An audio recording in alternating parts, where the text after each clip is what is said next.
ఆదికాండము మొదటి అధ్యాయము. విశ్వసృష్టి. ఆరంభంలో దేవుడు ఆకాశాలను, భూమిని సృష్టించాడు. భూమి నిరాకారంగా శూన్యంగా ఉంది. జలాగాధం మీద చీకటి కమ్ముకుని ఉంది.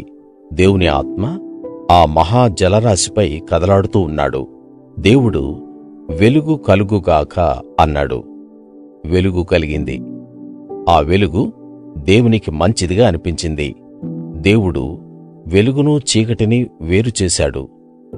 దేవుడు వెలుగుకు పగలు అని, చీకటికి రాత్రి అని పేర్లు పెట్టాడు. సాయంత్రం అయింది, ఉదయం వచ్చింది. అది మొదటి రోజు. దేవుడు మహా జలరాశి మధ్యలో ఒక విశాల ప్రదేశం కలుగుగాక, అది నీళ్ల నుండి నీళ్లను వేరు చేయుగాక అన్నాడు.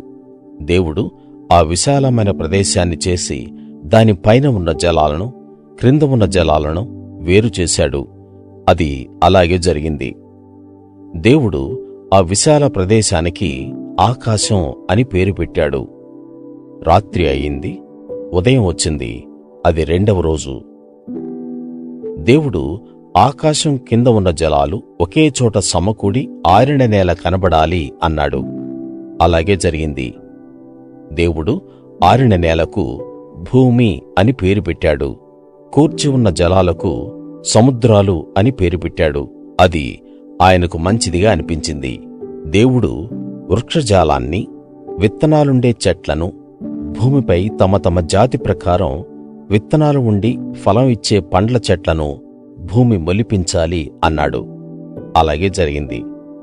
వృక్షజాతిని, విత్తనాలుండే చెట్లను భూమి మీద తమ తమ జాతుల ప్రకారం తమలో విత్తనాలు ఉండి ఫలం ఇచ్చే పండ్ల చెట్లను భూమి మొలిపించింది. అది ఆయనకు మంచిదిగా కనబడింది. రాత్రి అయింది, ఉదయం వచ్చింది.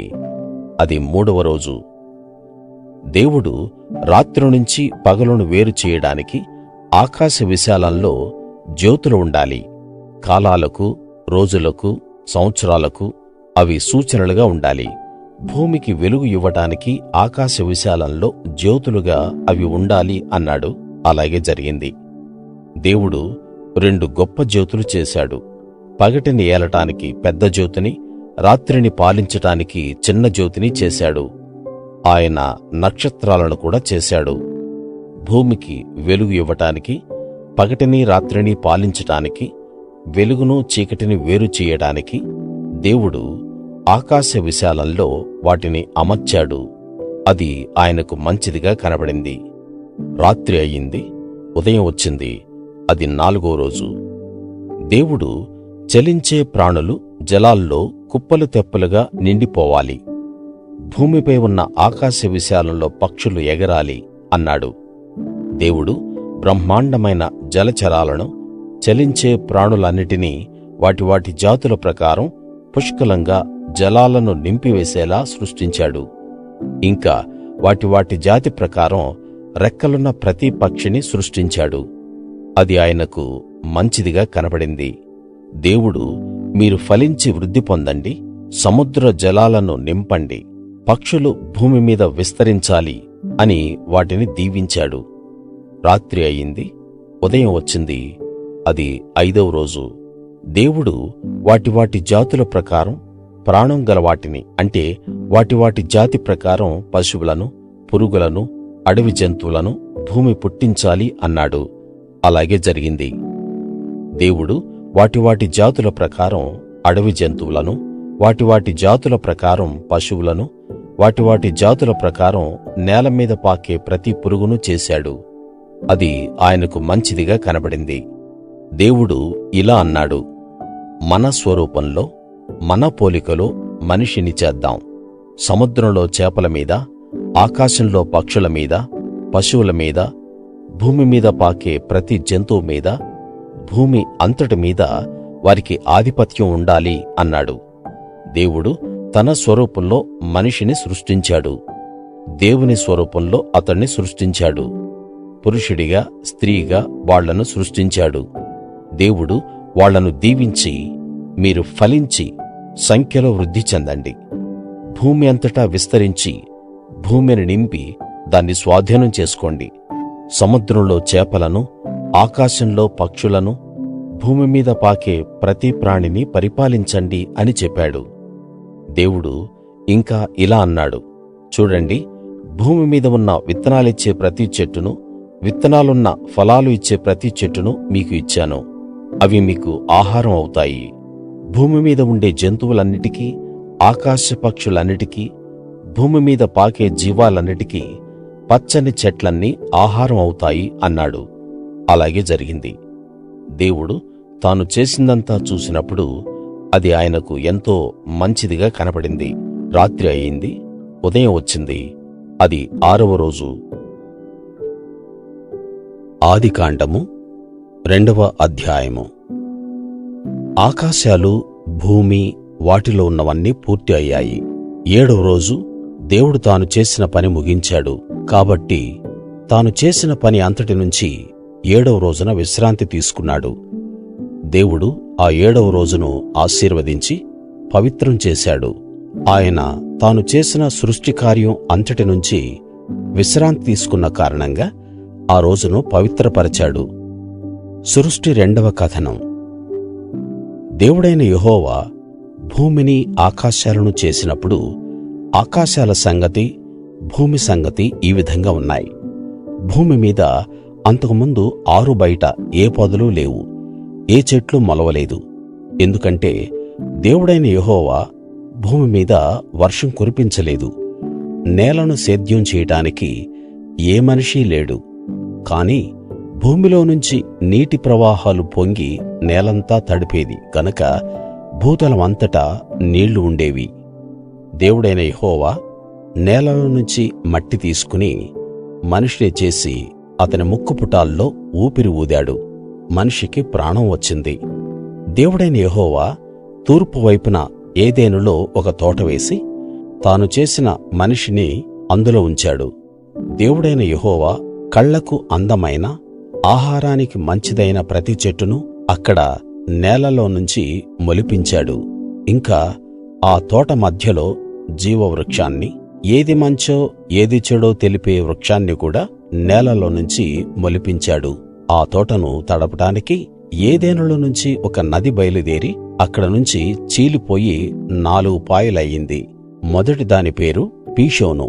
అది బంగారం ఉన్న హవీలా దేశమంతటా ప్రవహిస్తున్నది. ఆ దేశంలో దొరికే బంగారం ప్రశస్తమైనది. అక్కడ ముత్యాలు, గోమేధిక మణులు కూడా దొరుకుతాయి. రెండో నది పేరు గీహోను. అది ఇతియోపియా దేశమంతటా ప్రవహిస్తున్నది. మూడవ నది పేరు హిద్దెకెలు. అది అష్షూరుకు తూర్పు వైపు ప్రవహిస్తున్నది. 4వ నది యూఫ్రటీసు. దేవుడైన యెహోవా ఏదెను తోట సాగు చేయడానికి, దాన్ని చూసుకోడానికి మనిషిని అక్కడ పెట్టాడు. దేవుడైన యెహోవా, ఈ తోటలో ఉన్న ప్రతి చెట్టు ఫలాన్ని నువ్వు అభ్యంతరం లేకుండా తినొచ్చు. కాని మంచి చెడ్డల తెలివిని ఇచ్చే చెట్టు ఫలాలు మాత్రం నువ్వు తినకూడదు. నువ్వు వాటిని తిన్న రోజున కచ్చితంగా చచ్చిపోతావు అని మనిషికి ఆజ్ఞాపించాడు. దేవుడైన యెహోవా, మనిషి ఒంటరిగా ఉండడం మంచిది కాదు, అతనికి సరిపడిన తోడును అతని కోసం చేస్తాను అనుకున్నాడు. దేవుడైన యెహోవా ప్రతి భూజంతువును, ప్రతి పక్షిని నేలలో నుంచి చేసి ఆదాము వాటికి ఏ పేర్లు పెడతాడో చూడటానికి అతని దగ్గరికి వాటిని రప్పించాడు. జీవం ఉన్న ప్రతి దానికి ఆదాము ఏ పేరు పెట్టాడో ఆ పేరు దానికి ఖాయం అయ్యింది. అప్పుడు ఆదాము పశువులన్నిటికీ, ఆకాశ పక్షులన్నిటికీ, భూజంతువులన్నిటికీ పేర్లు పెట్టాడు. కాని ఆదాముకు మాత్రం సరిజోడు లేకపోయింది. అప్పుడు దేవుడైన యెహోవా ఆదాముకు గాఢనిద్ర కలిగించాడు. అతడు నిద్రలో ఉండగా అతని పక్కటెముకల్లో నుంచి ఒకదాన్ని తీసి ఆ ఖాళీని మాంసంతో పూడ్చివేశాడు. ఆ తర్వాత దేవుడైన యెహోవా ఆదాము నుంచి తీసిన పక్కటెముకతో స్త్రీని తయారు చేసి ఆదాము దగ్గరికి తీసుకొచ్చాడు. ఆదాము, ఇప్పుడు ఇది నా ఎముకల్లో ఎముక, నా మాంసములో మాంసం, మనిషిలో నుంచి బయటకు తీసినది గనుక ఈమె పేరు మానుషి అన్నాడు. ఆ కారణంగా పురుషుడు తన తండ్రిని, తన తల్లిని విడిచి తన భార్యతో ఏకం అవుతాడు. వాళ్ళు ఒకే శరీరం అవుతారు. అప్పుడు ఆదాము అతని భార్య ఇద్దరూ నగ్నంగా ఉన్నారు. వాళ్లకు సిగ్గు తెలియదు. ఆదికాండము 3వ అధ్యాయము. మానవ అవిధేయత, పాపం ప్రవేశం. దేవుడైన యెహోవా చేసిన జంతువులన్నిటిలో పాము జిత్తులమారి. వాడు ఆ స్త్రీతో, నిజమేనా? ఈ తోటలో ఉన్న చెట్లకు కాసే ఏ పండు ఏదీ మీరు తినకూడదు అని దేవుడు చెప్పాడా అన్నాడు. స్త్రీ ఆ సర్పంతో, ఈ తోటలో ఉన్న చెట్ల పండ్లు మేము తినవచ్చు, కాని తోట మధ్యలో ఉన్న చెట్టు పండ్ల విషయంలో మీరు వాటిని తినకూడదు, వాటిని ముట్టుకోకూడదు. అలా చేస్తే మీరు చనిపోతారు అని దేవుడు చెప్పాడు అంది. పాము స్త్రీతో, మీరు చావనే చావరు. ఎందుకంటే మీరు దాన్ని తిన్న రోజున మీ కళ్ళు తెరుచుకుంటాయి. మీరు మంచి చెడ్డలు తెలిసి దేవుళ్ళ వలె ఉంటారని దేవుడికి తెలుసు అన్నాడు. స్త్రీ ఆ చెట్టు తినడానికి మంచిదిగా, కంటికి ఇంపుగా, వివేకం కలగటం కోసం కోరదగినదిగా ఉండటం చూసి దాని పండ్లలో కొన్నిటిని కోసి తిని తనతో పాటు తన భర్తకు కూడా ఇచ్చింది. అతడు కూడా తిన్నాడు. అప్పుడు వాళ్ళిద్దరికీ కళ్ళు తెరుచుకున్నాయి. తాము నగ్నంగా ఉన్నాం అని గ్రహించి అంజూరపు ఆకులు కలిపి కుట్టి ఒళ్ళు కప్పుకునేవి తయారు చేసుకున్నారు. సాయంత్రం చల్లబడిన తరువాత ఆ తోటలో దేవుడైన యెహోవా నడుస్తున్న శబ్దం వాళ్ళు విన్నారు. ఆదాము అతని భార్య దేవుడైన యెహోవాకు ఎదురుపడకుండా తోటలో చెట్ల మధ్య దాక్కున్నారు. దేవుడైన యెహోవా ఆదామును పిలుస్తూ, నువ్వెక్కడ ఉన్నావు అన్నాడు. అతడు, నేను తోటలో నీ స్వరం విన్నప్పుడు నగ్నంగా ఉన్నాను గనుక భయపడి దాక్కున్నాను అన్నాడు. దేవుడు, నువ్వు నగ్నంగా ఉన్నావని నీకెవరు చెప్పారు? తినొద్దని నీకు ఆజ్ఞ ఇచ్చిన ఆ చెట్టు పండు తిన్నావా అన్నాడు. దేవుడిచ్చిన శిక్ష. ఆదాము, నాతో ఉండటానికి నువ్వు నాకిచ్చిన స్త్రీ నాకు ఆ చెట్టు పండు ఇచ్చింది. అప్పుడు నేను దాన్ని తిన్నాను అన్నాడు. దేవుడైన యెహోవా స్త్రీతో, నువ్వు చేసిందేమిటి అన్నాడు. స్త్రీ, సర్పం నన్ను మోసం చేసిన కారణంగా నేను తిన్నాను అంది. అందుకు దేవుడైన యెహోవా పాముతో, నువ్వు ఇలా చేసినందుకు పశువులన్నిటిలో, జంతువులన్నిటిలో నిన్ను మాత్రమే శపిస్తున్నాను. నువ్వు నీ కడుపుతో పాకుతూ వెళ్తావు, బ్రతికినంత కాలం మట్టి తింటావు. నీకు, స్త్రీకి, నీ సంతానానికి, ఆమె సంతానానికి మధ్య శత్రుత్వం ఉండేలా చేస్తాను. అతడు నిన్ను తల మీద కొడతాడు, నువ్వు అతన్ని మడిమె మీద కొడతావు అన్నాడు. ఆయన స్త్రీతో, పిల్లలను కనేటప్పుడు నీకు కలిగే బాధ అనేక రెట్లు పెంచుతున్నాను. నీ భర్తపై నువ్వు వాంఛ కలిగి ఉంటావు, అతడు నిన్ను ఏలుతాడు అని చెప్పాడు. ఆయన ఆదాముతో, నువ్వు నీ భార్య మాట విని తినొద్దు అని నేను నీకు ఆజ్ఞ ఇచ్చిన ఆ చెట్టు పండు తిన్నావు గనుక నిన్ను బట్టి నేల శాపానికి గురయ్యింది. జీవితకాలమంతా కష్టం చేసి నువ్వు దాని పంట తింటావు. నువ్వు ఎంత కష్టం చేసినా నేల ముళ్ళ తుప్పలను, ముళ్ళ పొదలనే మొలిపిస్తుంది. నువ్వు పొలములో పండించిన పంట తింటావు. నువ్వు మట్టికి తిరిగి చేరే వరకు చెమటోడ్చి ఆహారం తింటావు. ఎందుకంటే నిన్ను తీసింది మట్టిలో నుంచే, నువ్వు మట్టే గనుక మళ్ళీ మట్టి అయిపోతావు అని చెప్పాడు. ఆదాము తన భార్యకు హవ్వ అని పేరు పెట్టాడు. ఎందుకంటే జీవులందరికీ ఆమె అమ్మ. దేవుడైన యెహోవా ఆదాముకు అతని భార్యకు జంతు చర్మంతో బట్టలు చేసి తొడిగించాడు. ఆదాము హవ్వలను దేవుడు ఏదెను నుండి వెళ్ళగొట్టడం. దేవుడైన యెహోవా ఇప్పుడు మనిషి మంచి చెడ్డలు తెలిసిన మనలాంటివాడయ్యాడు. కాబట్టి ఒకవేళ అతడు తన చెయ్యి చాపి ఆ జీవవృక్ష ఫలం కూడా తీసుకుని తిని శాశ్వతంగా జీవిస్తాడేమో, అది మంచిది కాదు అన్నాడు. దేవుడైన యెహోవా అతణ్ణి ఏ నేల నుంచి తీశాడో ఆ నేలను సాగు చెయ్యడానికి ఏదెను తోటలో నుంచి అతణ్ణి పంపివేశాడు. కాబట్టి దేవుడు ఏదెను తోటలో నుంచి ఆదామును వెళ్ళగొట్టి ఏదెను తోటకు తూర్పు వైపు కెరూబులు జీవవృక్షానికి వెళ్ళే దారిని కాపలా కాయటానికి ఇటూ అటూ తిరిగే అగ్ని ఖడ్గం నిలబెట్టాడు. ఆదికాండము 4వ అధ్యాయము. కయీను హేబెల్. ఆదాము తన భార్య హవ్వను కలిసినప్పుడు ఆమె గర్భం దాల్చి కయీనుకు జన్మనిచ్చింది. ఆమె, యెహోవా సహాయంతో నేనొక మగబిడ్డకు జన్మనిచ్చాను అంది. తరువాత ఆమె అతని తమ్ముడు హేబెలుకు జన్మనిచ్చింది. హేబెలు గొర్రెల కాపరి, కయీను వ్యవసాయం చేసేవాడు. కొంతకాలం తరువాత కయీను వ్యవసాయంలో వచ్చిన పంటలో కొంత యెహోవాకు అర్పణ ఇవ్వడానికి తెచ్చాడు. హేబెలు కూడా తన మందలో తొలుచూలు పిల్లల్లో కొవ్వు పట్టిన వాటిని తెచ్చాడు. యెహోవా హేబెలును అతని అర్పణను అంగీకరించాడు. కయీనును అతని అర్పణను ఆయన అంగీకరించలేదు. కాబట్టి కయీనుకు చాలా కోపం వచ్చి అసూయతో రగిలిపోయాడు. యెహోవా, కయీనుతో ఎందుకు కోపగించుకున్నావు? ఎందుకు రుసరుసలాడుతున్నావు? నువ్వు సరైనది చేస్తే నీకు ఆమోదం లభిస్తుంది కదా. సరైనది చేయకపోతే గుమ్మంలో పాపం పొంచి ఉంటుంది. అది నిన్ను స్వాధీనపర్చుకోవాలని చూస్తుంది. అయితే నువ్వు దాన్ని అదుపులో ఉంచుకోవాలి అన్నాడు. కయీను తన తమ్ముడు హేబెలుతో మాట్లాడాడు. వాళ్ళు పొలంలో ఉన్నప్పుడు కయీను తన తమ్ముడు హేబెలు మీద దాడి చేసి అతన్ని చంపివేశాడు. అప్పుడు యెహోవా కయీనుతో, నీ తమ్ముడు హేబెలు ఎక్కడున్నాడు అన్నాడు. అతడు, నాకు తెలియదు, నేను నా తమ్ముడికి కాపలా వాడినా అన్నాడు. దేవుడు, నువ్వు చేసిందేమిటి? నీ తమ్ముడి రక్తం నేలలో నుంచి నాకు మొరబెడుతూ ఉంది. ఇప్పుడు నీ మూలంగా ఒలికిన నీ తమ్ముడి రక్తాన్ని మింగటానికి నోరు తెరిచిన ఈ నేల మీద ఉండకుండా నువ్వు శాపానికి గురయ్యావు. నువ్వు నేలను సాగు చేసినప్పుడు అది తన సారాన్ని ఇకపై నీకు ఇవ్వదు.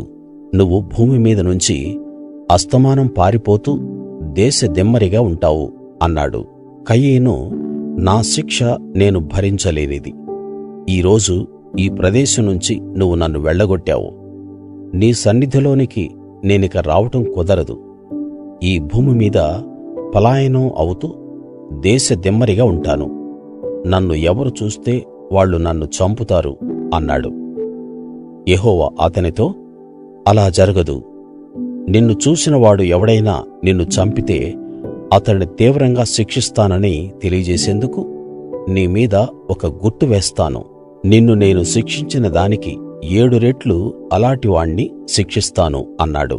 అప్పుడు యెహోవా కయీను మీద ఒక గుర్తు వేశాడు. కయీను సంతతి. కాబట్టి కయీను యెహోవా సన్నిధిలో నుంచి బయలుదేరి వెళ్లి ఏదెనుకు తూర్పు వైపు ఉన్న నోదు ప్రాంతంలో నివాసం ఉన్నాడు. కయీను తన భార్యను కలిసినప్పుడు ఆమె గర్భం ధరించి హనోకుకు జన్మనిచ్చింది. అతడు ఒక ఊరు కట్టించి దానికి తన కొడుకు పేర హనోకు అని పెట్టాడు. హనోకు ఈరాదుకు తండ్రి. ఈరాదు మహూయాయేలుకు తండ్రి. మహూయాయేలు మతూషాయేలుకు తండ్రి. మతూషాయేలు లెమెకుకు తండ్రి. లెమెకు 2 పెళ్లి చేసుకున్నాడు. వారిలో ఒక ఆమె పేరు ఆదా, రెండవ ఆమె సిల్లా. ఆదా యాబాలుకు జన్మనిచ్చింది. అతడు పశువులు పెంపకం చేస్తూ గుడారాల్లో నివాసం ఉండేవాళ్లకు మూలపురుషుడు. అతని తమ్ముడు యూబాలు. ఇతను తీగె వాయిద్యాలు, వేణువు వాయించే వాళ్ళందరికీ మూలపురుషుడు. సిల్లా తూబల్కయీనుకు జన్మనిచ్చింది. అతడు రాగి, ఇనప పరికరాలు చేసేవాడు. తూబల్కయీను చెల్లి పేరు నయమా. లెమెకు తన భార్యలతో ఇలా అన్నాడు, ఆదా, సిల్లా, నా మాట వినండి. లెమెకు భార్యలారా, నా మాట ఆలకించండి. నన్ను గాయపరిచినందుకు నేను ఒక మనిషిని చంపాను. కమిలిపోయేలా కొట్టినందుకు ఒక యువకుణ్ణి చంపాను. 7 ప్రతీకారం కయీను కోసం వస్తే లెమెకు కోసం 77 రెట్లు వస్తుంది. షేతు, ఎనోషు. ఆదాము మళ్ళీ తన భార్యను కలిసినప్పుడు ఆమె ఒక కొడుకును కన్నది. అతనికి షేతు అని పేరు పెట్టి, కయీను చంపిన హేబెలుకు బదులుగా దేవుడు నాకు మరొక కొడుకును ఇచ్చాడు అంది. షేతుకు ఒక కొడుకు పుట్టాడు. అతని పేరు ఎనోషు. అప్పటి నుండి మనుషులు యెహోవాను ఆరాధించటం ఆరంభించారు. ఆదికాండము 5వ అధ్యాయము. ఆదాము సంతతి. ఆదాము వంశక్రమం ఇది. దేవుడు మనిషిని సృష్టించిన రోజున వాళ్ళను తన సొంత పోలికలో చేశాడు. వారిని పురుషులుగా స్త్రీలుగా సృష్టించాడు. వాళ్ళను సృష్టించిన రోజున ఆయన వాళ్ళను ఆశీర్వదించి వాళ్లకు మనుషులు అని పేరు పెట్టాడు. ఆదాముకు 130 సంవత్సరాల వయసులో అతని పోలికగా అతని స్వరూపంలో కొడుకు పుట్టాడు. ఆదాము అతనికి షేతు అని పేరు పెట్టాడు. షేతు పుట్టిన తరువాత ఆదాము 800 సంవత్సరాలు బ్రతికాడు. అతనికి ఇంకా కొడుకులు కూతుళ్ళు పుట్టారు. ఆదాము 930 సంవత్సరాలు బ్రతికాడు. షేతుకు 105 సంవత్సరాల వయస్సులో ఎనోషు పుట్టాడు. ఎనోషు పుట్టిన తరువాత షేతు 807 సంవత్సరాలు బ్రతికి కొడుకులను కూతుళ్లను కన్నాడు. షేతు 912 సంవత్సరాలు బ్రతికాడు. ఎనోషుకు 90 సంవత్సరాల వయసులో కైనాను పుట్టాడు. కైనాను పుట్టిన తరువాత ఎనోషు 815 సంవత్సరాలు బ్రతికి కొడుకులను కూతుళ్లను కన్నాడు. ఎనోషు 905 సంవత్సరాలు బ్రతికాడు. కైనానుకు 70 సంవత్సరాల వయసులో మహలలేలు పుట్టాడు. మహలలేలు పుట్టిన తరువాత కైనాను 840 సంవత్సరాలు బ్రతికి కొడుకులను కూతుళ్లను కన్నాడు. కైనాను 910 సంవత్సరాలు బ్రతికాడు. మహలలేలుకు 65 సంవత్సరాల వయసులో యెరెదు పుట్టాడు. యెరెదు పుట్టిన తరువాత మహలలేలు 830 సంవత్సరాలు బ్రతికి కొడుకులను కూతుళ్లను కన్నాడు.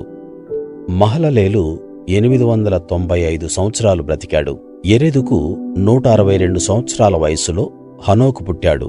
హనోకు పుట్టిన తరువాత యెరెదు 800 సంవత్సరాలు బ్రతికి కొడుకులను కూతుళ్లను కన్నాడు. యెరెదు 962 సంవత్సరాలు బ్రతికాడు. హనోకుకు 65 సంవత్సరాల వయసులో మెతూషెల పుట్టాడు. మెతూషెల పుట్టిన తరువాత హనోకు 300 సంవత్సరాలు దేవునితో సహవాసం చేస్తూ కొడుకులను కూతుళ్లను కన్నాడు. హనోకు 365 సంవత్సరాలు బ్రతికాడు. హనోకు దేవునితో కలిసి నడిచాడు. దేవుడు అతణ్ణి తీసుకువెళ్ళాడు గనుక అతడు కనబడలేదు. మెతూషెలకు 187 సంవత్సరాల వయసులో లెమెకు పుట్టాడు. మెతూషెలకు లెమెకు పుట్టిన తరువాత 782 సంవత్సరాలు బ్రతికి కొడుకులను కూతుళ్లను కన్నాడు.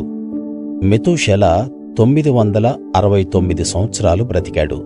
లెమెకుకు 182 సంవత్సరాల వయసులో ఒక కొడుకు పుట్టాడు. భూమిని యెహోవా శపించినందువల్ల కలిగిన మన చేతుల కష్టం విషయంలో, మన పని విషయంలో ఇతడు మనకు విశ్రాంతి ఇస్తాడు అని అతనికి నోవహు అని పేరు పెట్టాడు. లెమెకుకు నోవహు పుట్టిన తరువాత 595 సంవత్సరాలు బ్రతికి కొడుకులను కూతుళ్లను కన్నాడు. లెమెకు 777 సంవత్సరాలు బ్రతికాడు. 500 సంవత్సరాలు బ్రతికిన నోవహుకు షేము, హాము, యాపెతు అనే 3 కొడుకులు పుట్టారు. ఆదికాండము 6వ అధ్యాయము. మానవ దుష్టత్వం. మనుషులు భూమి మీద విస్తరించడం మొదలుపెట్టారు. వాళ్లకు కూతుళ్ళు పుట్టినప్పుడు దైవ కుమారులు మనుషుల కూతుళ్ళు అందంగా ఉండటం చూసి వాళ్ళల్లో తమకు నచ్చిన స్త్రీలను పెళ్లి చేసుకున్నారు. యెహోవా, జీవమిచ్చే నా ఊపిరి మనుషుల్లో ఎల్లకాలం ఉండదు, ఎందుకంటే వారు బలహీనమైన రక్తమాంసాలు గలవారు. వారు 120 సంవత్సరాల కంటే ఎక్కువ కాలం బతకరు అన్నాడు. దైవ కుమారులు మనుషుల కూతుళ్లను పెళ్లి చేసుకున్నప్పుడు వాళ్లకు పిల్లలు పుట్టారు. వీరు ఆ రోజుల్లో, ఆ తర్వాత కూడా భూమి మీద ఉన్న దీర్ఘదేహులు. ఈ మహాకాయులు గొప్ప శూరులు. పూర్వకాలంలో పేరు ప్రఖ్యాతులు గలవారు వీరే. మనుషుల దుర్మార్గం భూమి మీద మితిమీరిపోయిందని, వాళ్ళ హృదయ ఆలోచన విధానం ఎప్పుడూ దుష్టత్వమే అని యెహోవా చూశాడు. తాను భూమి మీద మనుష్యులను చేసినందుకు బాధపడి హృదయంలో విచారించాడు. కాబట్టి యెహోవా, నేను సృష్టించిన మనుషులను ఈ భూమి మీద లేకుండా చేస్తాను. మనుషులతో పాటు జంతువులను, పాకే జీవులను, ఆకాశ పక్షులను భూమి మీద లేకుండా తుడిచివేస్తాను. ఎందుకంటే నేను వాళ్ళను సృష్టించినందుకు బాధపడుతున్నాను అన్నాడు నోవహు. అయితే నోవహు యెహోవా దృష్టిలో అనుగ్రహం పొందాడు. నోవహు గురించిన సంగతులు ఇవే. నోవహు నీతిపరుడు, అతని తరం వాళ్ళల్లో నిందలేనివాడు. నోవహు దేవునితో కలిసి నడిచాడు. షేము, హాము, యాపెతు అనే 3 కొడుకులకు నోవహు తండ్రి అయ్యాడు. దేవుని దృష్టిలో లోకం చెడిపోయింది, అది హింసతో నిండిపోయింది. దేవుడు లోకాన్ని చూడగా అది చెడిపోయి ఉంది. భూమి మీద మనుషులందరూ తమ మార్గాల్లో చెడిపోయారు.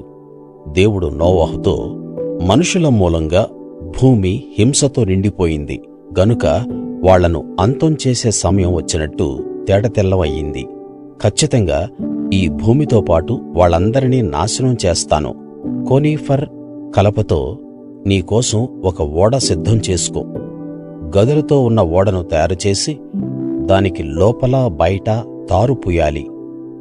నువ్వు దాన్ని చెయ్యాల్సిన విధానం ఇదే. ఆ ఓడ 300 మూరల పొడవు, 50 మూరల వెడల్పు, 30 మూరల ఎత్తు ఉండాలి. ఆ ఓడకు కిటికీ చేసి పైనుంచి క్రిందికి 1 మూర దూరంలో దాన్ని బిగించాలి. ఓడకు ఒక పక్క తలుపు ఉంచాలి. 3 అంతస్తులు ఉండేలా దాన్ని చెయ్యాలి. విను, నేను ఊపిరి ఉన్న వాటన్నిటినీ ఆకాశం కింద లేకుండా నాశనం చెయ్యడానికి భూమి మీదికి జలప్రవాహం రప్పించబోతున్నాను. లోకంలో ఉన్నవన్నీ చనిపోతాయి, కాని నీతో నా నిబంధన నెరవేరుస్తాను. నువ్వు, నీతో పాటు నీ కొడుకులు, నీ భార్య, నీ కోడళ్ళు ఆ ఓడలో ప్రవేశిస్తారు. నీతో పాటు వాటిని కూడా సజీవంగా ఉంచటం కోసం జీవులన్నిటిలో, అంటే శరీరం ఉన్న ప్రతి జాతిలో నుంచి 2 చొప్పున నువ్వు ఓడలోకి తేవాలి. వాటిలో ఒకటి మగది, ఒకటి ఆడది ఉండాలి. అవి చనిపోకుండా ఉండటానికి వాటి వాటి జాతుల ప్రకారం పక్షుల్లో, వాటి వాటి జాతుల ప్రకారం జంతువుల్లో, వాటి వాటి జాతుల ప్రకారం నేల మీద పాకే వాటన్నిట్లో ప్రతి జాతిలో 2 చొప్పున నీ దగ్గరికి అవే వస్తాయి. తినడానికి కావలసిన అన్ని రకాల ఆహార పదార్థాలు సమకూర్చుకుని నీ దగ్గర ఉంచుకోవాలి. అవి నీకు, వాటికి ఆహారం అవుతాయి అని చెప్పాడు. దేవుడు నోవహుకు ఆజ్ఞాపించిన ప్రకారం అతడు అంతా చేశాడు. ఆదికాండము 7వ అధ్యాయము. జలప్రళయం. యెహోవా, ఈ తరంలో నా దృష్టిలో నువ్వే నీతిమంతుడివిగా ఉండటం చూశాను. కాబట్టి నువ్వు, నీ కుటుంబం ఓడలో ప్రవేశించండి. శుద్ధమైన జంతువుల్లో ప్రతి జాతిలో మగవి 7, ఆడవి 7. శుద్ధం కాని జంతువుల్లో ప్రతి జాతిలో మగ, ఆడ 2. ఆకాశ పక్షుల్లో ప్రతి జాతిలో మగవి 7, ఆడవి 7 తీసుకురావాలి. నువ్వు భూమి అంతటి మీద వాటి సంతానాన్ని ప్రాణంతో ఉంచి భద్రం చేసేలా అలా చెయ్యాలి. ఎందుకంటే ఇంకా 7 రోజుల్లో నేను 40 పగళ్ళు 40 రాత్రులు భూమి మీద వర్షం కురిపించి నేను చేసిన జీవం ఉన్న ప్రతిదాన్ని నాశనం చేస్తాను అని నోవహుతో చెప్పాడు. తనకు యెహోవా ఆజ్ఞ ఇచ్చిన ప్రకారం నోవహు అంతా చేశాడు. ఆ జలప్రళయం భూమి మీదికి వచ్చినప్పుడు నోవహుకు వయస్సు 600 సంవత్సరాలు. నోవహు, అతనితో పాటు అతని కొడుకులు, అతని భార్య, అతని కోడళ్ళు ఆ జల ప్రళయం తప్పించుకోవడానికి ఆ ఓడలో ప్రవేశించారు. దేవుడు నోవహుకు ఆజ్ఞాపించిన ప్రకారం శుద్ధ జంతువుల్లో, అపవిత్ర జంతువుల్లో, పక్షుల్లో, నేల మీద పాకే వాటన్నిటిలో మగ, ఆడ జతలుగా ఓడలో ఉన్న నోవహు దగ్గరికి చేరాయి. 7 రోజుల తరువాత ఆ ప్రళయ జలాలు భూమి మీదికి వచ్చాయి. నోవహు వయస్సు 600 సంవత్సరాల 2 నెలల 17వ రోజున మహా అగాధ జలాల ఊటలన్నీ తెరుచుకున్నాయి. ఆకాశపు కిటికీలు తెరుచుకున్నాయి. 40 పగళ్ళు 40 రాత్రులు భూమి మీద వర్షం కురిసింది.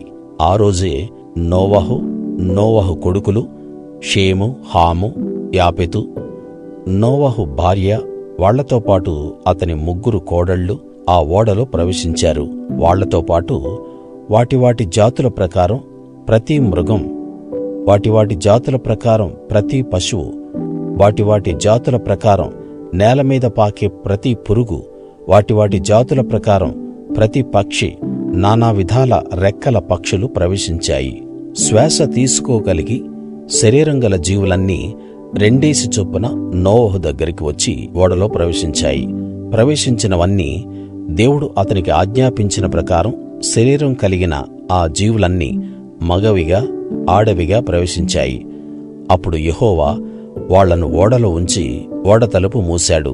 ఆ జలప్రళయం 40 రోజులు భూమి మీదికి వచ్చినప్పుడు నీళ్లు విస్తరించి ఓడను నీళ్ల మీద తేలేలా చేశాయి. ఓడ భూమి మీద నుంచి పైకి లేచింది. నీళ్లు భూమి మీద భీకరంగా ప్రవహించి అధికంగా విస్తరించినప్పుడు ఆ ఓడ నీళ్ల మీద తేలింది.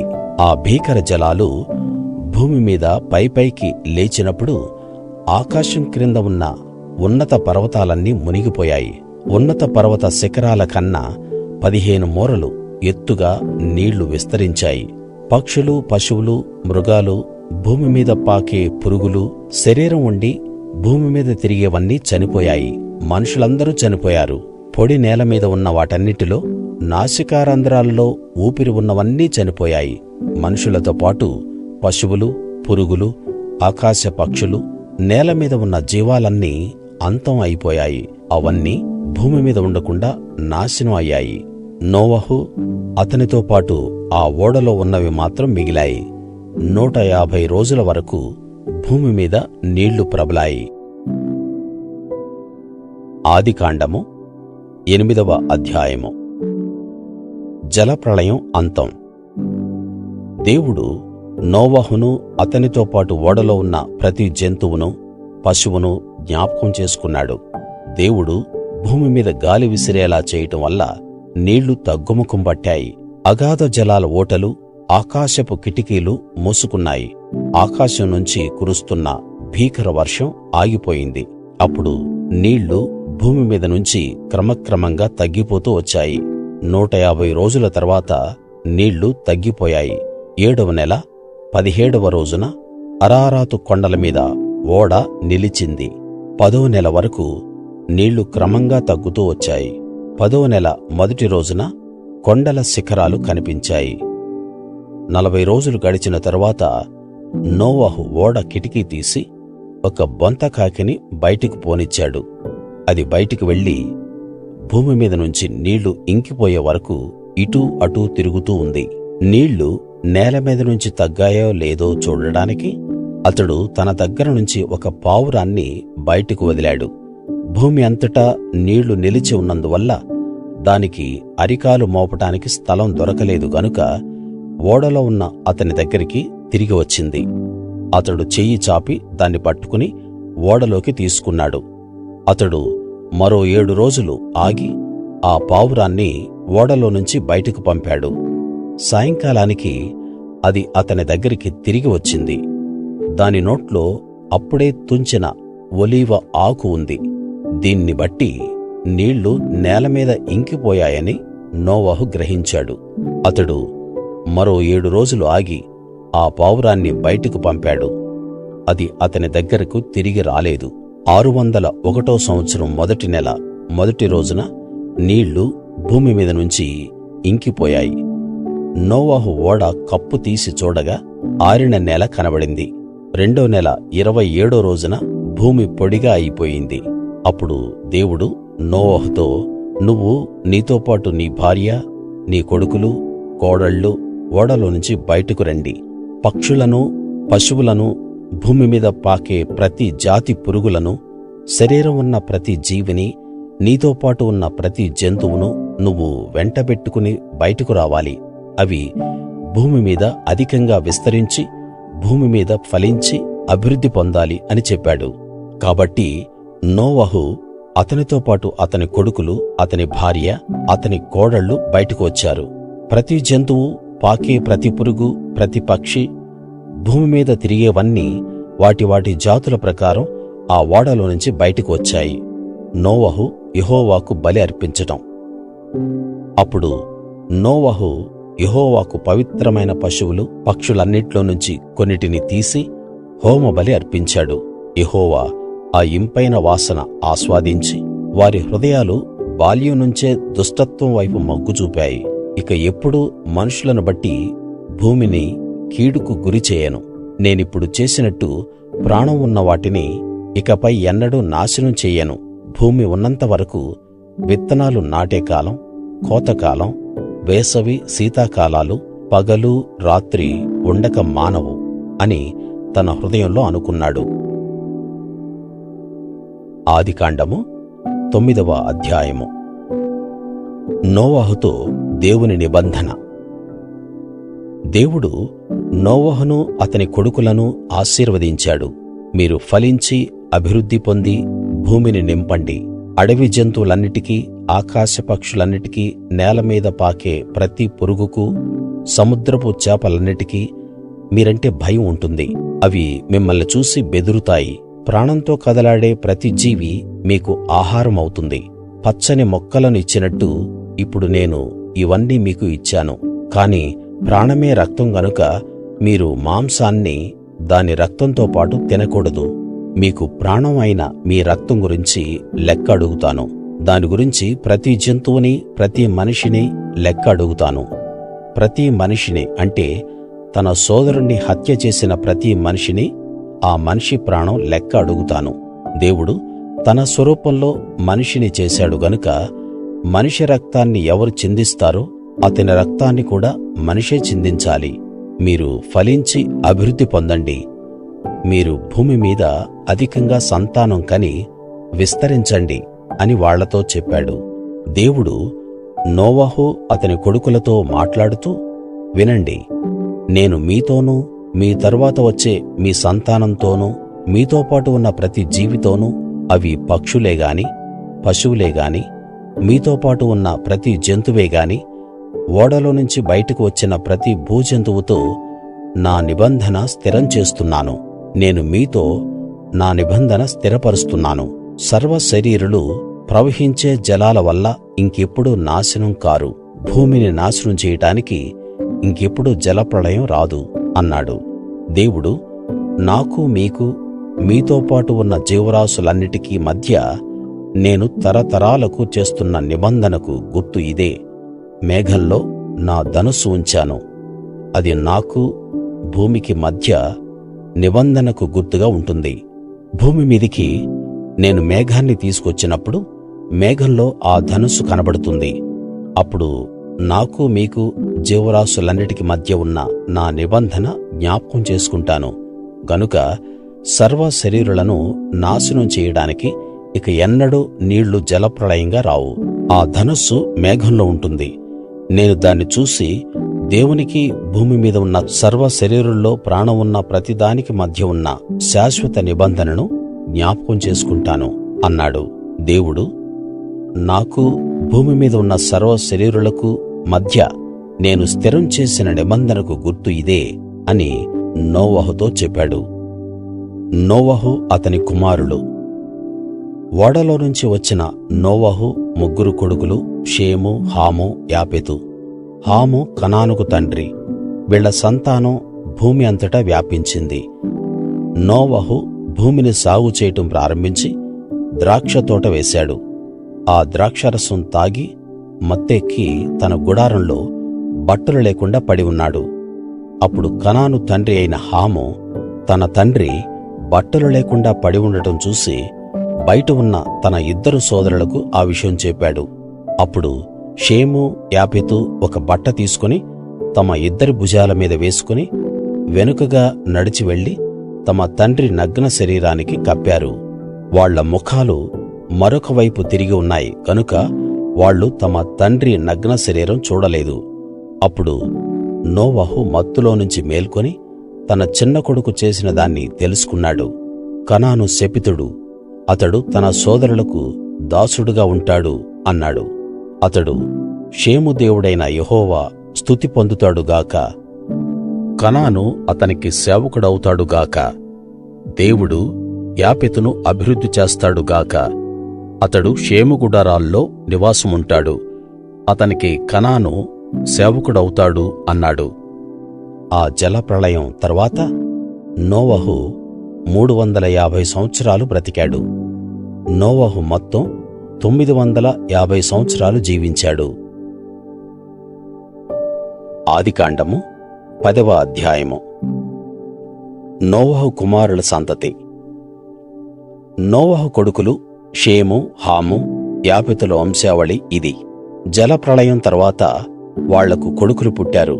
యాపెతు సంతానం గోమెరు, మాగోగు, మాదయి, యావాను, తుబాలు, మెషెకు, తీరసు. గోమెరు కొడుకులు అష్కనజు, రీఫతు, తోగర్మా. యావాను సంతానం ఎలీషా, తర్షీషు, కిత్తీము, దాదోనీము. వీళ్ల నుంచి సముద్రం వెంబడి మనుషులు వేరుపడి తమ ప్రాంతాలకు వెళ్ళారు. తమ తమ జాతుల ప్రకారం, తమ తమ భాషల ప్రకారం, తమ తమ వంశాల ప్రకారం ఆ దేశాల్లో ఉన్నవాళ్ళు వేరైపోయారు. హాము సంతానం కూషు, మిస్రాయిము, పూతు, కనాను. కూషు కొడుకులు సెబా, హవీలా, సప్తా, రాయమా, సప్తాకా. రాయమా కొడుకులు షేబా, దదాను. కూషుకు నిమ్రోదు పుట్టాడు. అతడు భూమి మీద పరాక్రమం కలిగిన శూరుల్లో మొదటివాడు. అతడు యెహోవా దృష్టిలో పరాక్రమం గల వేటగాడు. కాబట్టి యెహోవా దృష్టిలో పరాక్రమం కలిగిన వేటగాడైన నిమ్రోదు వలే అనే నానుడి ఉంది. షీనారు ప్రాంతంలో ఉన్న బాబెలు, ఎరెకు, అక్కదు, కల్నే అనే పట్టణాలు అతని రాజ్యంలో ముఖ్య పట్టణాలు. ఆ ప్రాంతంలో నుంచి అతడు అష్షూరుకు బయలుదేరి వెళ్లి నీనెవే, రెహబోతీరు, కాలహు పట్టణాలను, నీనెవే కాలహుల మధ్య రెసెను అనే ఒక పెద్ద పట్టణాన్ని కట్టించాడు. మిస్రాయిముకు లూదీ, అనామీ, లెహాబీ, నప్తుహి, పత్రూసి, కసులుహి, కప్తోరీలు పుట్టారు. ఫిలిష్తీయులు కసులుహీల సంతతి. కనాను మొదటి కొడుకు సీదోనుకు హేతు, యెబూసి, అమోరియా, గిర్గాషి, హివ్వి, అర్కీయు, సీనియా, అర్వదీయ, సెమారియా, హమాతీలు పుట్టారు. ఆ తరువాత కనానీయుల వంశాలు వ్యాప్తి చెందాయి. కనానీయుల సరిహద్దు సీదోను నుంచి గెరారుకు వెళ్లే దారిలో గాజా వరకు, సొదొమ, గొమొర్రా, అద్మా, సెబోయిములకు వెళ్లే దారిలో లాషా వరకు ఉంది. వీళ్ళు తమ తమ వంశాల ప్రకారం, తమ తమ భాషల ప్రకారం, తమ తమ జాతులను బట్టి హాము సంతానం. యాపెతు అన్న షేముకు కూడా సంతానం కలిగింది. ఏబేరు వంశానికి మూలపురుషుడు షేము. షేము కొడుకులు ఏలాము, అష్షూరు, అర్పక్షదు, లూదు, అరాము.